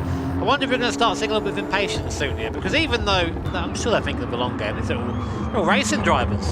They all want to be leading all the time. So there's only so much you can sort of sit there and you can wait before you start thinking, I can do a better job in the sky, I'm going to try and take the lead instead. We just need somebody to start lighting the touch paper, really, and inject a bit of excitement into these front 3, because they're behaving so well amongst one another. It's lovely to see them all driving to their potential and displaying great racecraft amongst one another, just not getting too involved in these battles. But we really would love to see them going for these moves, but that, I'm sure, will happen a little bit later on. Jose Serrano still doing a good job of keeping that pressure at a constant at the front of this race, keeping that pressure soaked up by the likes of Takuma Miyazono and Lucas Benelli. Steve, what do you reckon of this one then so far? What update have you got for us?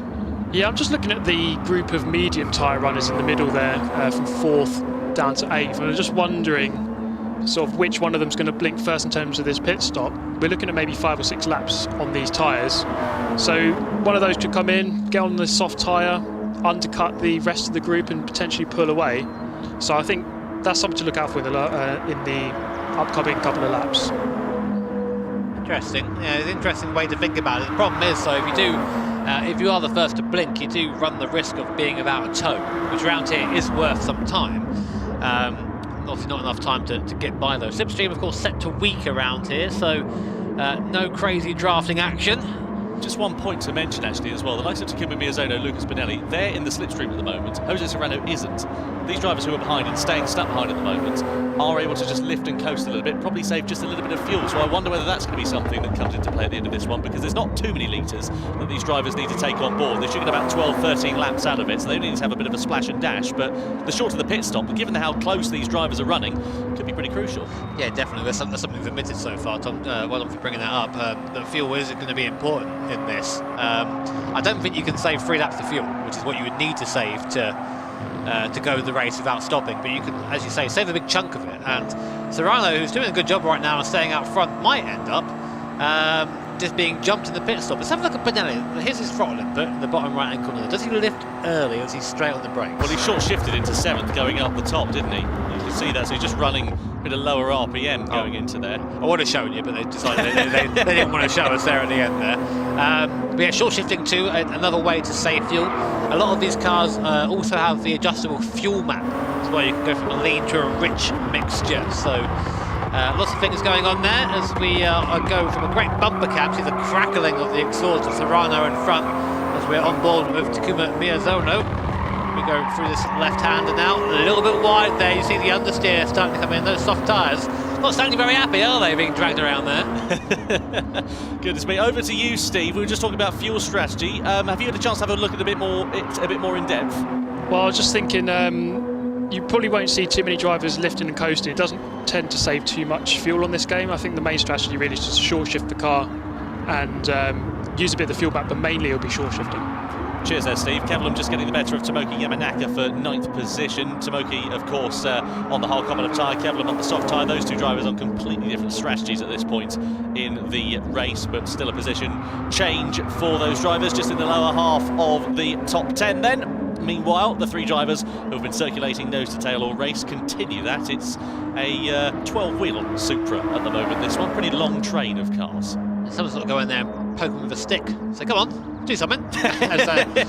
as they're all going around. But as Steve rightly said, that if you're in Estrosa, sorry, I'm reading up there. Sorry, if you're Benelli, or Miyazono, and you're short shifting, you're being patient. It's good to be patient though, and it's difficult.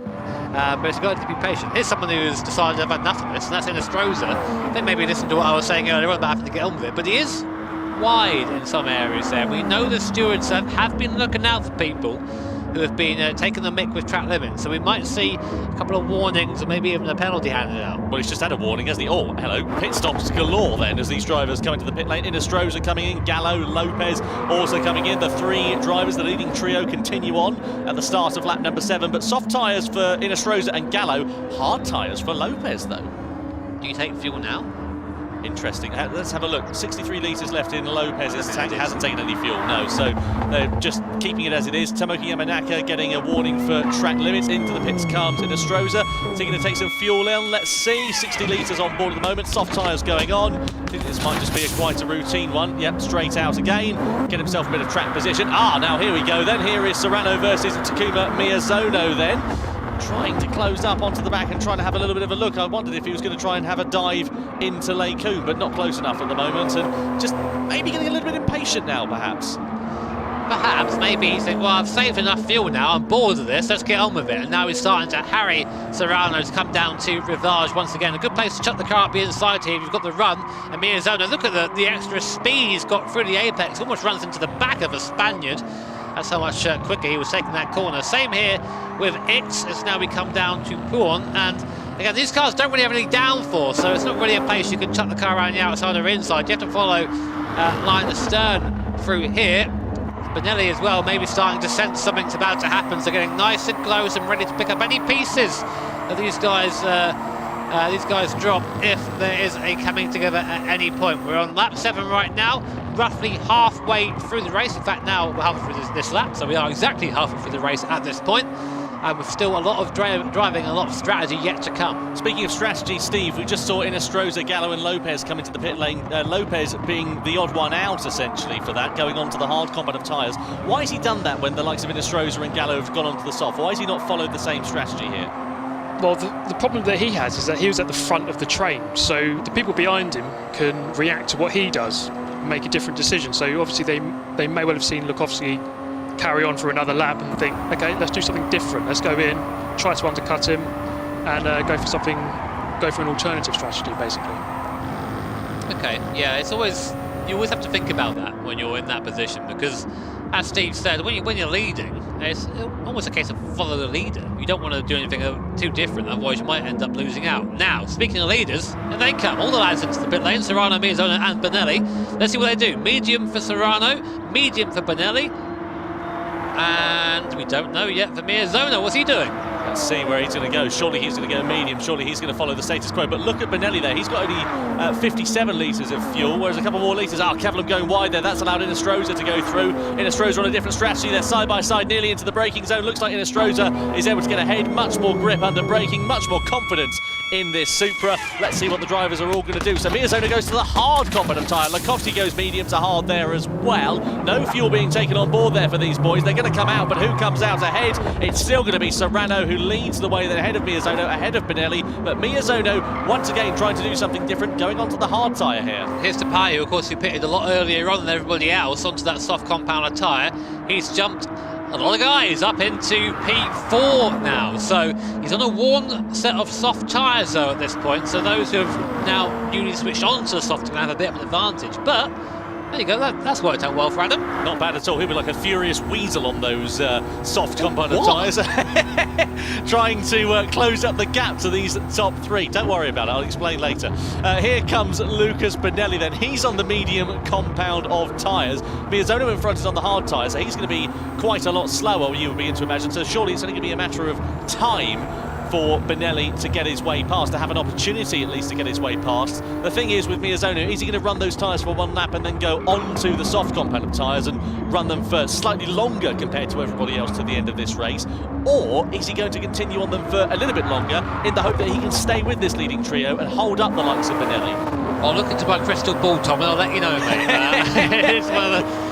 we'll wait and see. This is the thing of these races. We usually think we have a good handle on the strategy, and then someone comes along and just blows it out of the water, and we end up looking like idiots again. So we'll do our best to not do that. Luckily, we've got Steve here as well to slightly help us there. But Miyazono right now, of course, on that hard compound tyre, he can't really do anything but defend. He's doing a good job to stay with them, though. Benelli is going to be the loser here. He needs to get by as quick as he can, because all the time he's stuck behind Miyazono, he is losing time on that medium compounder tyre. Miyazono knows that as well, so he's going to make things as tough as possible. But doing a great job is Miyazono. Keeping Benelli there for now. And that does mean that Serrano is starting to put away slightly. Oh, a little bit of a slip on the curb. Do you see that as he just lit up the rear tyres? That's the widest Supra that Toyota's ever made for the behind the wheel of Takuma Miyazono at the moment. And here's an opportunity then for Benelli coming through Blanchimont, then riding on board with the Brazilian driver. You know that Miyazono's going to have to take a courtesy lift going through there. He's not got the grip underneath him. Benelli then is going to try and attack.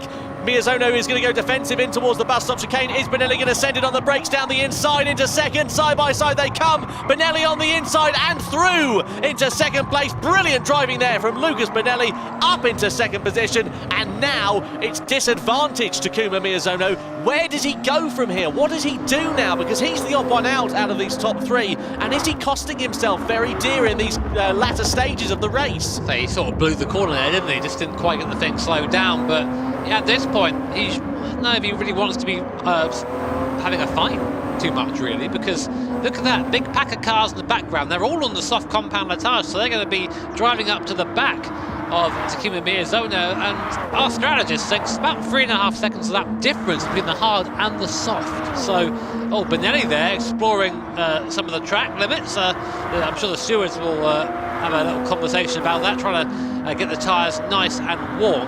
Obviously suffering now from the mediums, but look at that gap between Serrano and Benelli now. It's 1.6 seconds. The Sapai now is being challenged by Inestrosa on that fresh set of soft tyres, and importantly gets by Tapai. So he's, I think he's come off best here in Inestrosa, because he was in that medium group at the start, got to the front, pulled away a little bit, and now on the soft compounder tyres going to go over after Takuma Miyazono. Nice driving there from Inestrosa's made good progress in the mid stages of this one. Gallo's going to have a little sneaky look at Tapai here, down in towards Rivage. That's late. What a lunge that is from Valerio Gallo. Side by side they run. He's got track position, and he's got the place there for Gallo through into P5. So 2 positions lost in as many corners there for the Hungarian driver. So those clapped out soft tyres are exactly that. They are well past their best, and it's no match for the fresher rubber of Gallo and Inestrosa in front. Bit cheeky there from Valerio. He sort of got through the corner and went, "Oh, you're still there, Adam, I didn't see you, mate," and ran him to the edge of the track and a bit more.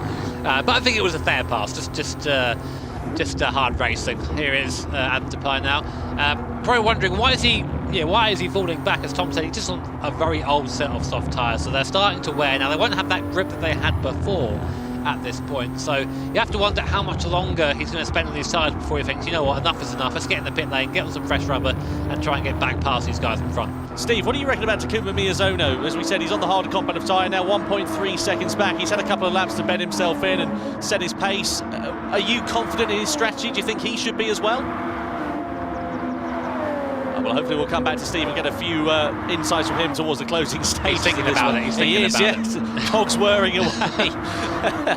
The thing is, of course, Jose Serrano, Lucas Benelli, they've got to run the hard compound of tyre before the end of this one. Miyazono's sort of going ugly early, if you like. He's getting those hard tyres out. He's, you know, doing what some people do in nightclubs. He's doing what some people do in nightclubs, going ugly early, getting it out of the way, isn't he? Oh my words. I'm not sure what you get up to in your spare time, Tom, but we'll leave it.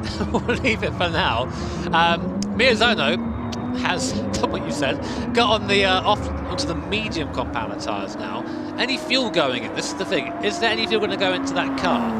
Because I think that's his pit stop's done now. He can't just go to the end. So you expect maybe a splash. 45 litres he's taken in there. So he's got that's going to be just a little bit more fuel in. He'll go to the end. So he did a good job saving. Has he put anything more in? No, he hasn't. So we probably expect another stop from Miyazono, possibly. He might be able to get to the end. The thing is here, he's come out with 8.5 seconds in front of him. That is going to be a very welcome sight as well. Nice bit of clear track for him to just run his own race. We'll come back to that in a few moments' time. Here's Valerio Gallo having a challenge on Angel Inestrosa, down in towards Les Combes. On the inside is the Italian, and through into third place. Nothing that Inestrosa can do there.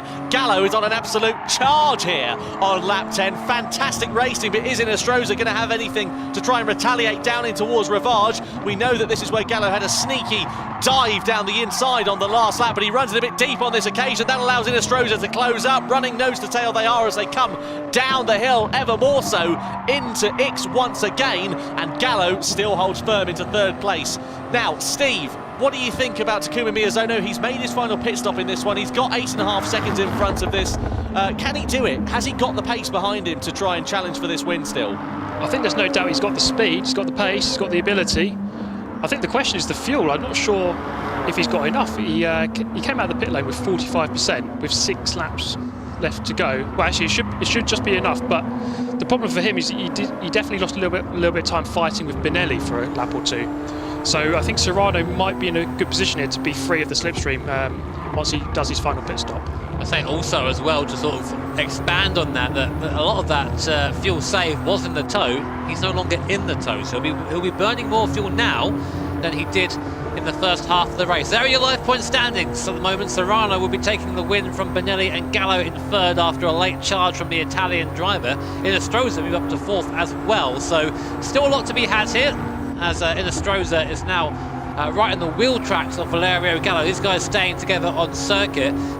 A lot of our top 5 drivers, so I'll just count down there, all have one more stop yet to make. Miyazono is the first person on the circuit who has made 2. So then, this is going to be exciting, isn't it, in the closing stages of this one? Under 5 laps now remaining. Gallo versus Inestrosa still running very close to one another on the soft compound of tyres. Don't forget they still owe the harder compound in the closing stages of this one. All of the drivers ahead of Takuma Miyazono have got to make their final pit stops. Okada's the first driver to blink then. He goes from the soft tyre on to the mediums. 33 litres of fuel left in his car, so he's surely going to have to put a little bit more on board to make it to the end of this race, and we'll see where Okada emerges. Meanwhile, we continue watching Valerio Gallo, who's exploring some of the track limits, and looks like he was heading straight to the Ardennes Forest at the top of Eau Rouge there. Maybe next time, Valerio. For now, mate, focus on the black stuff. Stay on there for now. As Inestrosa again, a bit closer. I can't help but think this time last lap, Inestrosa just sort of lazily let Gallo by, and maybe just thinking following is a better idea for now. The thing is, if you see some guy coming up in your mirrors 2 seconds back, you think, oh, is it worth fighting this guy? Maybe I'll just follow him and get a bit of a draft. As we always say, it's about completing the race as quickly as possible. Sort out positions after you've figured that out, you know. So I think this is what Inestrosa's doing here. Try telling these boys that they love a battle, don't they? Yeah, tried. Yeah, we have. Tomoki Yamanaka, Rick Kevlar have just exchanged places for P8. Kevlar hasn't really featured too much in this race. He's on the hard combative tyre, has now lost another position as well to Cody Lukovsky. Slipping down the order is the Dutch driver. So now just on the fringes of the top 10. Meanwhile, just coming down through Pouhon in towards the Fagnes chicane there. Inestrosa doing a very good job of keeping Valerio Gallo honest. Just to remind you, of course, the drivers who've only got the one next to their name, they still owe one more pit stop, one more set of tyres, and all of those drivers that owe the tyres are the harder compound as well. They all owe the slowest compound in this one, so it all depends on what happens here with them. And Well, I'm just having a look at Takuma Miyazono. He's 19 seconds back off of Jose Serrano and Lucas Benelli. He's going to be burning a little bit more fuel here as well, so that's something to consider, as we mentioned a little bit earlier on. And here, though, meanwhile, is Angel Inestrosa versus Valerio Gallo Part 2. Side by side they go, up through in towards Blanchimont. Inestrosa with great drive out of Stavolo 2 is now back through into P3. I wouldn't say it was great drive, I'd say it was normal drive, and Gallo went to explore the gravel a bit. Slowed him right down on exit, and he had no choice but to let Inestrosa go by. Otherwise, you do not want to be going side by side through Blanchimont on the circuit. Inestrosa then blows the first chicane, and then through the second there, the second apex, I should say, sorry, got ahead and then ruined his gap. So now, driver to watch, Takuma Miyazono. He is catching this fight by about a second in the last lap. Some of that is down to these guys squabbling as well, of course, but they will be on a clapped out soft compound tyre right now. Lots of wear, they won't be getting the grip they had before, and as such that's allowing Miyazono on a medium compound tyre, even though it's slower by design. It has better wear right now, it has more life, so he's able to just reel them in nice and slowly. Just to give you an idea of the difference in lap times between the top drivers, Jose Serrano last time around 2:39.7, Lucas Benelli a 2:40.2, Takuma Miyazono a 2:38.6, so significantly faster. Mere all week. Valerio Gallo comes side by side once more with Angel Inestrosa down the Kemmel Straight in towards Lake Coombe. The Italian repays the favour and he's back through into third. There you go, and there is a bit of working together here. Inestrosa isn't fighting it too hard at this point. Of course, you all want that spot on the podium as well, and really the only person who can get a spot on the podium from this fight would be Gallo, and I mean the overall podium. He's third on the circuit, of course, but this result would mean he'd be third in the points as well. Inestrosa would be down in 7th. So here is Gallo, here's Inestrosa coming through Ixen. You can see now those front tyres maybe starting to not cooperate as much. The big understeer through there as the tyres wear away. Miyazono right now would be 4th if he stayed where he is, but I don't think we've seen the end of Takuma. No, I certainly don't either. So through Pouhon we go then. You can see just how much movement there is underneath these cars and these tyres as well, these sports tyres. They've just got so much more movement on the contact patch as well, just because they don't have, of course, have the inherent grip that a racing compound would have, being cut slicks essentially, these tyres. So you can see just how much more movement they have, and you can see just in the foreground of your shot there was Lucas Benelli. These drivers, of course, on the softer compound tyre. Benelli 2.2 seconds adrift of the race leader, but now 3.6 seconds in front of these guys who are still on the softer compound tyre. And once again, Inestrosa pulls out, coming out of Stavolo, thinks about it again, but thinks better of it this time because he doesn't fancy a face full of barrier. There's actually a bit of contact there. That's why he slowed down. You see a little bit, you saw Gallo's car react slightly as Inestrosa was actually caught out by how slow Gallo was there. Tried to move by and just cut the rear quarter panel and slowed them both up a little bit. Bit of a godsend for Gallo, but not for Inestrosa. So we'll be coming on to lap 13 this time around. Serrano, Benelli, Gallo, Inestrosa still yet to make their final pit stop. I say that, Inestrosa thinks, oh, I'm going to do that now. Dives into the pit lane, he'll go into the hard compound tyre. Was that too early? Well, let's see, because he's surely going to take some fuel on board. 21 litres left. I don't think he's going to get him quite to the end of this one. Let's see how much fuel he takes on board, and let's see what the pit loss time is going to be here. Steve, mate, do we have you? I'm interested about Inestrosa and this hard compound tyre here. Do you think it's a good idea to go on the hard now with 3 laps left?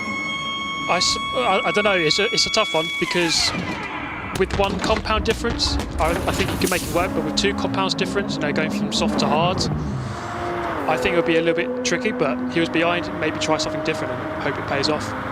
No fuel being taken on board there for Inestrosa crucially as well. I got that incorrect, so he comes out of the pit lane then, a 6.2 seconds adrift of Takuma Miyazono. Here's the race leader, Jose Serrano, still 2.1 seconds adrift. That gap between themselves and Takuma Miyazono has come down by a couple of seconds over the last few laps there as well, so he's definitely in the pound seats. Somebody who is not, though, and is going to be ruining that choice is Angel Inestrosa, who's got Koke Lopez all up his rear wing and trying to find his way through. Side by side, they're about to come down the Kemmel Straight then. Lopez goes to the outside as Inestrosa tries to defend, but surely it's going to be absolutely hopeless because Lopez is going to have more grip under braking. He certainly does. Inestrosa's trying to hold it around the inside, though, as they flick it left. Lopez has track position and now has 5th place.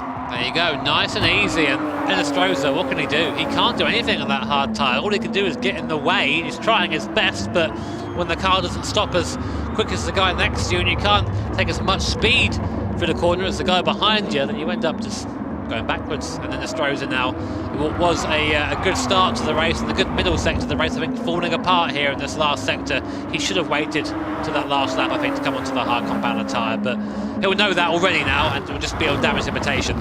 Disappointment there for Angel Astroza after what's been a very strong race. He's going to be a sitting duck to Adam Tapai, surely coming in towards the Fania chicane. This is where he's going to be absolutely hemorrhaging time, and he'll be lucky to get a top 10 finish at this rate here for Angel Astroza. He's just going to be a sitting duck over the next few laps, and you can see the swarm of cars ready to try and take profit. Adam Tapai, Cody Lukovsky, and the man we're riding on board with of Tomoyuki Yamanaka coming through that Fania chicane. The samurai, as he's known, and very well respected amongst the GT community, and also very much loved by our Italian commentators as well. Have a look back at the finals for the Asia Oceania region for that if you want to hear some excited, passionate commentary from the Italians. But this is going to be exciting to see how it all plays out at the front. Meanwhile, Astroza now coming under pressure from Adam Tapai. This is going to be nice and easy, I'm sure, and Lukovsky's going to be potentially ready to try and take advantage, but side by side into Blanchemont's not what you want to do. Tapai knows that, he's sensible of it, as Benelli and Gallo into the pits for their final stops here. That's interesting. Serrano opting to stay out. Maybe the best thing here into Tapai and Astroza and Lukovsky are 3 wide into the bus stop. No, Mr. Director, we were watching that one. But Danny's in the pit lane, getting his hard tyres. That's all well and good. What's happening on the circuit? Come on. Benelli coming onto the hard compound of tyre. Here we come then. Here's Lukovsky side by side with Adam Tapai for 4th position down into that first corner, into La Source. Oh, goodness me, that's so close, isn't it? These drivers absolutely threading the eye of a needle at 100 miles an hour. Lukovsky's through into 6th place. Now Yamanaka's on the inside of Tapai. They're going to go side by side. Somebody's going to have to blink because you can't go too wide up through Eau Rouge and Raidillon in these Toyota Supras. And Yamanaka's got track position just by the skin of his teeth, and he's got 7th place now ahead of the Hungarian. That was 100% a Yamanaka move. He turned in and was like, well, if you don't move, we're both having a crash. But he was ahead, so it was his right to do so. Tapai, though, not going to give up at this point, using the draft. Yamanaka sits in the middle of the circuit, defends, does not want to give up this place easily. He wants to go forward in that soft compounder tyre. Gallo, of course, now in 5th place. He cannot do anything. All he can do is defend now, but when you're against guys on soft compounder tyres, it's almost a futile experience. So Gallo is probably going to go backwards. Miyazono 20 seconds behind the leader. What will Serrano do? How quick will the pit stop be? This is the important thing. There's 20 seconds. I don't think the pit stop takes that long. Steve, what do you reckon? We're coming into the business end of this race. It's crunch time and it's now or never for these guys. Well, I was just looking at the gap. Benelli was 2.3 seconds behind Serrano. Now Miyazono is 4 seconds ahead of Benelli. So I'm just thinking that Miyazono might have this one when Serrano eventually bits it at the end of this lap. Well, the good thing is for him is that if Miyazono wins, it doesn't really matter about the standings in terms of the race, because I don't think he'll be in contention for taking the overall points haul here, but I think he'll be in good contention for taking the win, at least in this grand final race. I think the way will still go of Jose Serrano if he finishes 2nd, and crucially ahead of Lucas Benelli here as well. So let's see what is going to happen between these guys. It's getting exciting now. We've waited a long time for this tension to come to a head, and it's certainly doing so now. We don't know where to look. I think there will be a point in it in Serrano's favour, I think, using my very basic, very slow maths. So we'll see if I'm right, but we're about to find out, because Serrano comes into the pit lane with 4 litres of fuel left. Maybe that should be enough to get him round one more lap onto that hard compounder tyre. Now, where is Takuma Miyazono? There he is, coming through the bus stop now. We'll find out when he comes through the source where Serrano is. So here is Miyazono. Here is Serrano's pit crew. They're going to bolt on a set of those hard Michelin Compounder Sports tyres. Let's see where he comes out. I think Miyazono's done this. I think he's pulled a blinder here, personally, compared to Serrano. There is Miyazono coming out of La Source and coming into the race lead on the final lap. The Japanese driver leads the way. What a great strategy. Once again, it's bold and it was brave, and it's proven to be absolutely brilliant there. Wait.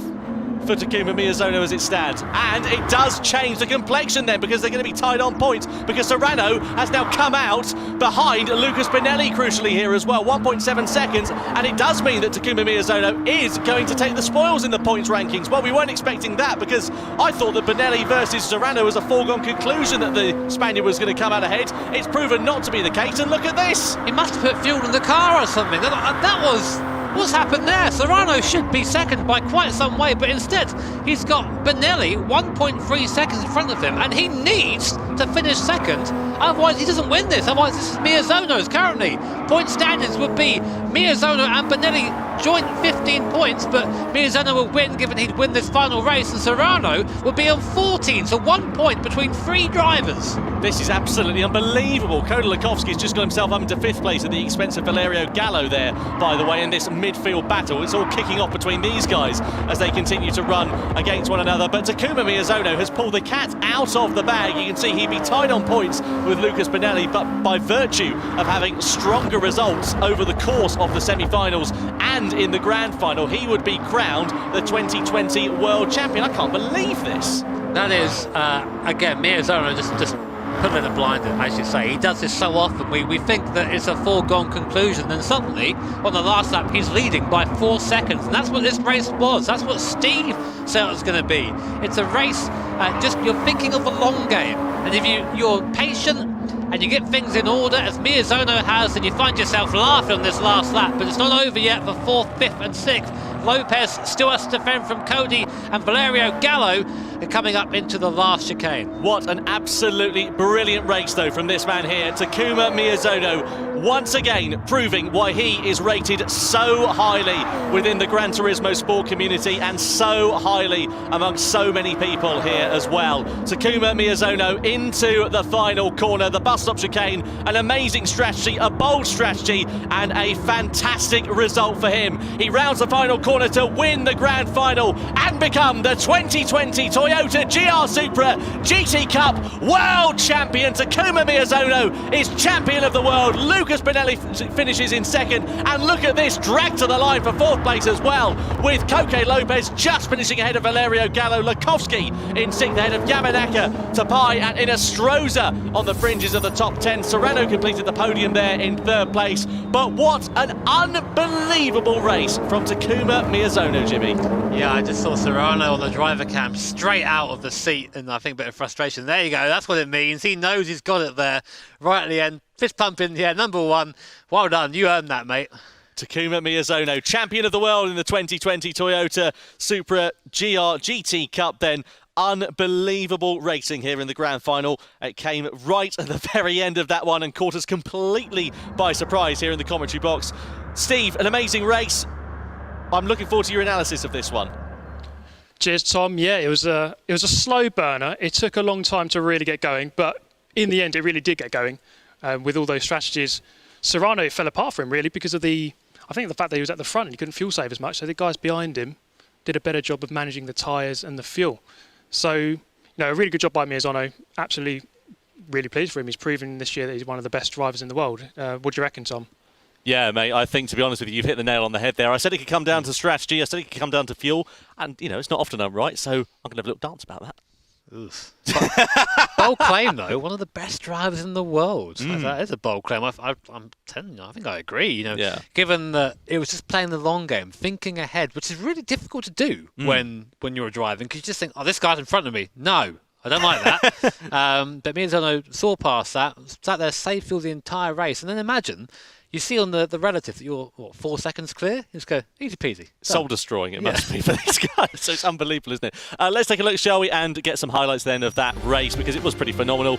Away from the lights, we know that Jose Serrano, of course, had pole position. He led into the first corner, and indeed for the majority of the race as well. A bit of argy-bargy took place further back. This was Lucas Benelli versus Takuma Miyazono, but it was in the closing stages where it all went absolutely Pete-tong for Jose Serrano. This was Inestrosa versus Valerio Gallo. Those two knocking some door mirrors off of one another, I'm fairly sure, over the course of that race. But it was this was the crucial deciding factor. See there, fuel, 4 litres, that's almost nothing. So he had to take a little bit more fuel to get around that last lap, and then in the meantime, Miyazono and Benelli went by, which meant that Serrano went from winning this thing to not even coming second, 3rd overall in the end.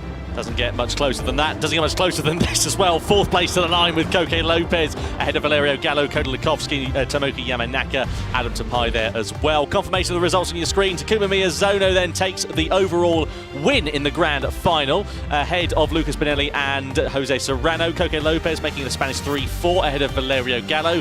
Cody Lukovsky down in P6 ahead of Tomoki Yamanaka, Adam Tapai, Ankel Stroza, Okada, Kevlar and Mangano. Sadly not taking the checkered flag owing to a technical issue. 11 drivers eventually finishing. And you can see the points rankings there on your screen. Takuma Miyazono takes the spoils after having better results overall compared to Lucas Bonelli, despite the two being tied on points. Yeah, it's whoever does better in the last race. So, of course, Miyazono winning that, so 15 points apiece for them. Serrano, of course, losing out last second, still 3rd, but he'll be very frustrated with that. Koke Lopez again, sneaking into 4th place. Best of the rest. Not bad for Koke. Consistency Lopez, I think we've named him as, but not quite the podium finish that he would have been waiting for then. Anyway, Takuma Miyazono is the 2020 Toyota GR Supra GT Cup World Champion, and Julia is talking to him now. Hi Takuma, how are you doing? Hi, Miyazono-san, どうですか?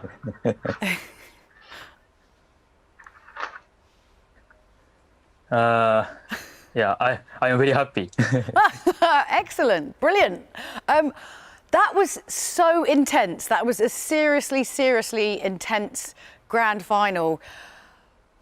Was that your strategy from the start? Because that was absolutely superbly played. もう本当にすごいもう緊張感満載のレースでしたけど、あれは最初から予定してたストラテジーだったんですか？スタートのタイヤはもともとソフトにしようと決めていたんですけど、思ったよりも集団が差がなかったというか、結構密集した形になっていたので、勝つためには作戦を分けるしかないなと思って、その他の2人のドライバーが、多分ミディアムを選ぶだろうなというふうに思ったので、ハードに分けて、勝ちを狙いに行きました。Yeah, so I had originally planned to start on the soft tires, but it ended up that the group was very close, and we were very packed together on the track. So when it came to the time to change tires, I changed my original plans and decided to go on the hards because I thought that the others will go on the mediums. Yeah. And it paid off. Honestly, I feel like now, Takuma, you are becoming the master of strategy. Are you happy to accept that that statement? You pull off some incredible strategic moves always. もうその戦略がちゃんと効いて最後にこの結果につながったわけですけど、もう戦略マスターとしか呼べないような本当に完璧な振る舞いでした。その名誉ある称号を受け取っていただけますでしょうか。はい、もちろんです。はい、ありがとうございます。Yes, he'll take it. Yes, of course. I'll accept that title. Thank you. That's brilliant. And I suppose the only last thing to say is you seem to be completely unstoppable. You're just winning. There are just wins everywhere for you, Takuma. Is there any stopping you moving forward with Gran Turismo, you think? もう今宮園さんもう本当に誰も止められない勢いがついていて、もう勝利に勝利を重ねてきたわけですけど、今後もやっぱりもう誰にも止められない感じがしてますか？そういった感触はありますか？そうですね、正直今日勝てるとは思ってなかったというか、表彰台には乗りたいっていうのはもちろんあったんですけど、優勝できたっていうのは本当に予想外というか、本当信じられないですし、今年に関してはシドニーのネーションズカップから続けて、優勝できているというか、リージョンファイナルもそうですし、この調子で他のレースも全部勝てるように頑張っていきたいなというふうに思います。Yes, I didn't think originally that I'd be able to win this particular race. I was definitely trying to get on the podium, but I had not expected to be able to win this one. But this year, starting from Sydney, I was able to grab a win there, and then also then in the regional finals. So I'd really like to go with the flow and try to win the rest of the battles that I take on from now as well. I'm sure you're going to do amazingly well, but now that you're known as the master of strategy, you don't have to be so humble. You can say, I'm just going to win. いや、もうストラテジーマスターの称号を与えたので、もう謙虚な姿勢はもういいですよ。もう僕は勝ちますで、最初から宣言しちゃっていいですよ。はい。そうですね。はい。ワールドファイナルも、はい。この調子で、はい。勝ちます。はい。Yeah, so the World Finals, yeah, I'm just gonna ride it and go as I am. all right. Well, maybe we'll have a conversation later and you'll take it on board and say you're going to win. Anyway, it's fine. Congratulations, Takuma. Thank you so much, Taka. And we're going to throw it back to Tom and Jimmy. So, Takuma Miyazono then is the 2020 Toyota GR Supra GT Cup World Champion. I mean, that has got to be an unbelievable thing for him to just be able to hear. Yeah, 100%. The thing is, he is super humble. Won't accept that he just outplayed everyone yet again.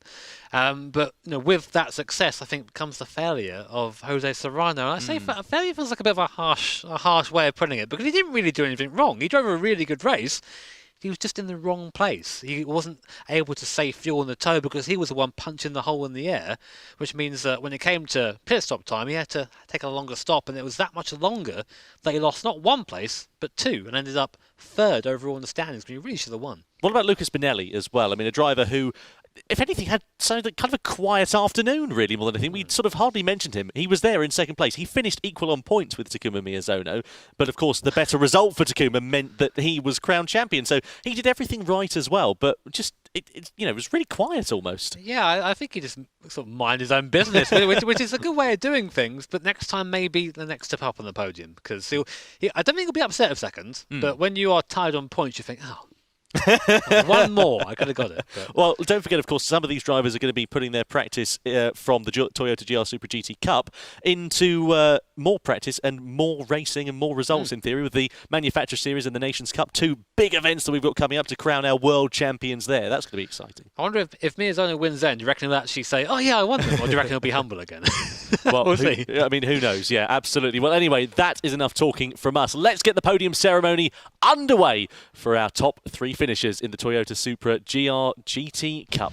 Ladies and gentlemen, good afternoon, and what an unbelievable season's worth of racing we have had in the 2020 Toyota GR Supra GT Cup. Today we have crowned a brand new champion as well, and in a few moments' time we will be celebrating with our top three finishers. But beforehand, we first have to go over to our Japanese studio for a few words with the GR Brand Division General Manager for Toyota Gazoo Racing, Koya Sugiura, and also the producer of Gran Turismo, Kazunori Yamauchi.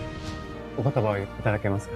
いや、本当に最後まで本当に結果がわからない、もういろんなストラテジーやピットや本当に白熱した、もうものすごく興奮して手に汗握るレースで本当に楽しかったです。はい。今回が、このレースがこの2020年のグラントリスモワールドファイナルの始まりを告げる最初のレースだったわけですけれども、正直言ってこんなすごいレースがね、最初から見られるってことは僕想像していなかったです。で、それもこれもね、選手の皆さんの本当にスキルだったり、あるいはストラテジーだったり、あらゆるものがね、やっぱりすごいので、こんな大きなドラマが生まれるんだなと思って本当に感激しています。選手の皆さんお疲れ様でした。それと1位の宮園選手、それから2位のゴネリ選手、3位だったセラーノ選手、本当におめでとうございます。Thank you to Sugiura-san and Yamauchi-san for the very kind words about this season for the 2020 Toyota GR Supra GT Cup. It is now time to present the awards for the top three finishers overall in the standings. In third place from Spain, please welcome Jose Serrano. And now second place in the standings from Brazil, Lucas Bonelli.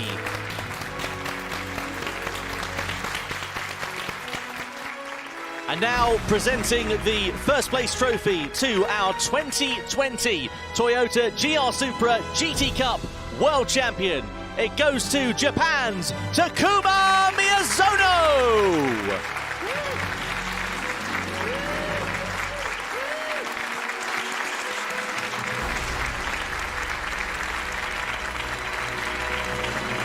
And now, ladies and gentlemen, it is time for the national anthem of Japan.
A huge congratulations to all of our competitors who made it here for the Toyota GR Supra GT Cup. And a huge congratulations also, especially to our top three finishers, Jose Serrano, Lucas Bonelli, and the 2020 champion, Takuma Miyazono. My thanks also go to Toyota Gazoo Racing and all of the involvement for Toyota for putting on this series, as well as all of the staff and production crew at Polyphony Digital as well. Don't forget, there's plenty more racing action to come very soon as well. We've got the Manufacturers Series and the Nations Cups to decide for the 2020 FIA GT World Championships. From Julia Hardy, from Steve Brown, from Jimmy Broadbent, and from myself, Tom Brooks, thank you very much indeed for joining us, and we'll see you again very soon.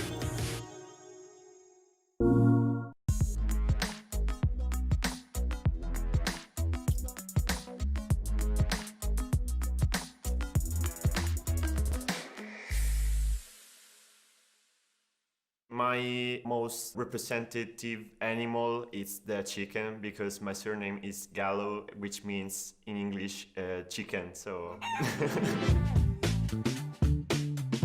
Hi, I'm Valerio Gallo, also known as Williams-Bury Racer or the VTEC boy, and I'm from Italy, and I'm currently in the Williams Esports team. About racing remotely, I think it's a good advantage because you are alone with yourself and you can focus on the competition. My favorite GT car is obviously the Untitled SX.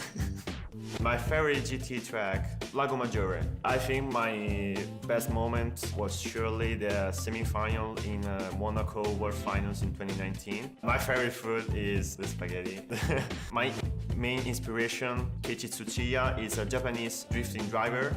I'm currently studying languages at the university, but I would also like to try to get into the motorsport. I really miss the people because since I joined the first World Tour in Tokyo in 2019, I had the opportunity to talk with people all over the world, be friends with the rivals I'm against with. When I dance, I look like drunk, honestly.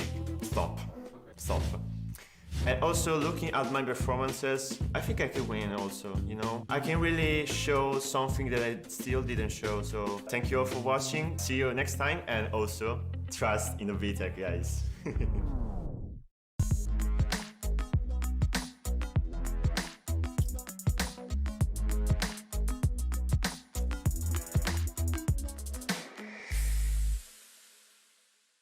Eu trocaria de vida com o Lewis Hamilton. Porque é meio óbvio, né? Ele é o maior de todos hoje em dia. Bom, meu nome é Lucas Bonelli, eu sou de São Paulo, Brasil. Meu time é o TGT Team Gran Turismo. Se eu fosse me descrever em 3 palavras, seria veloz, arrojado, alta concentração, robótico.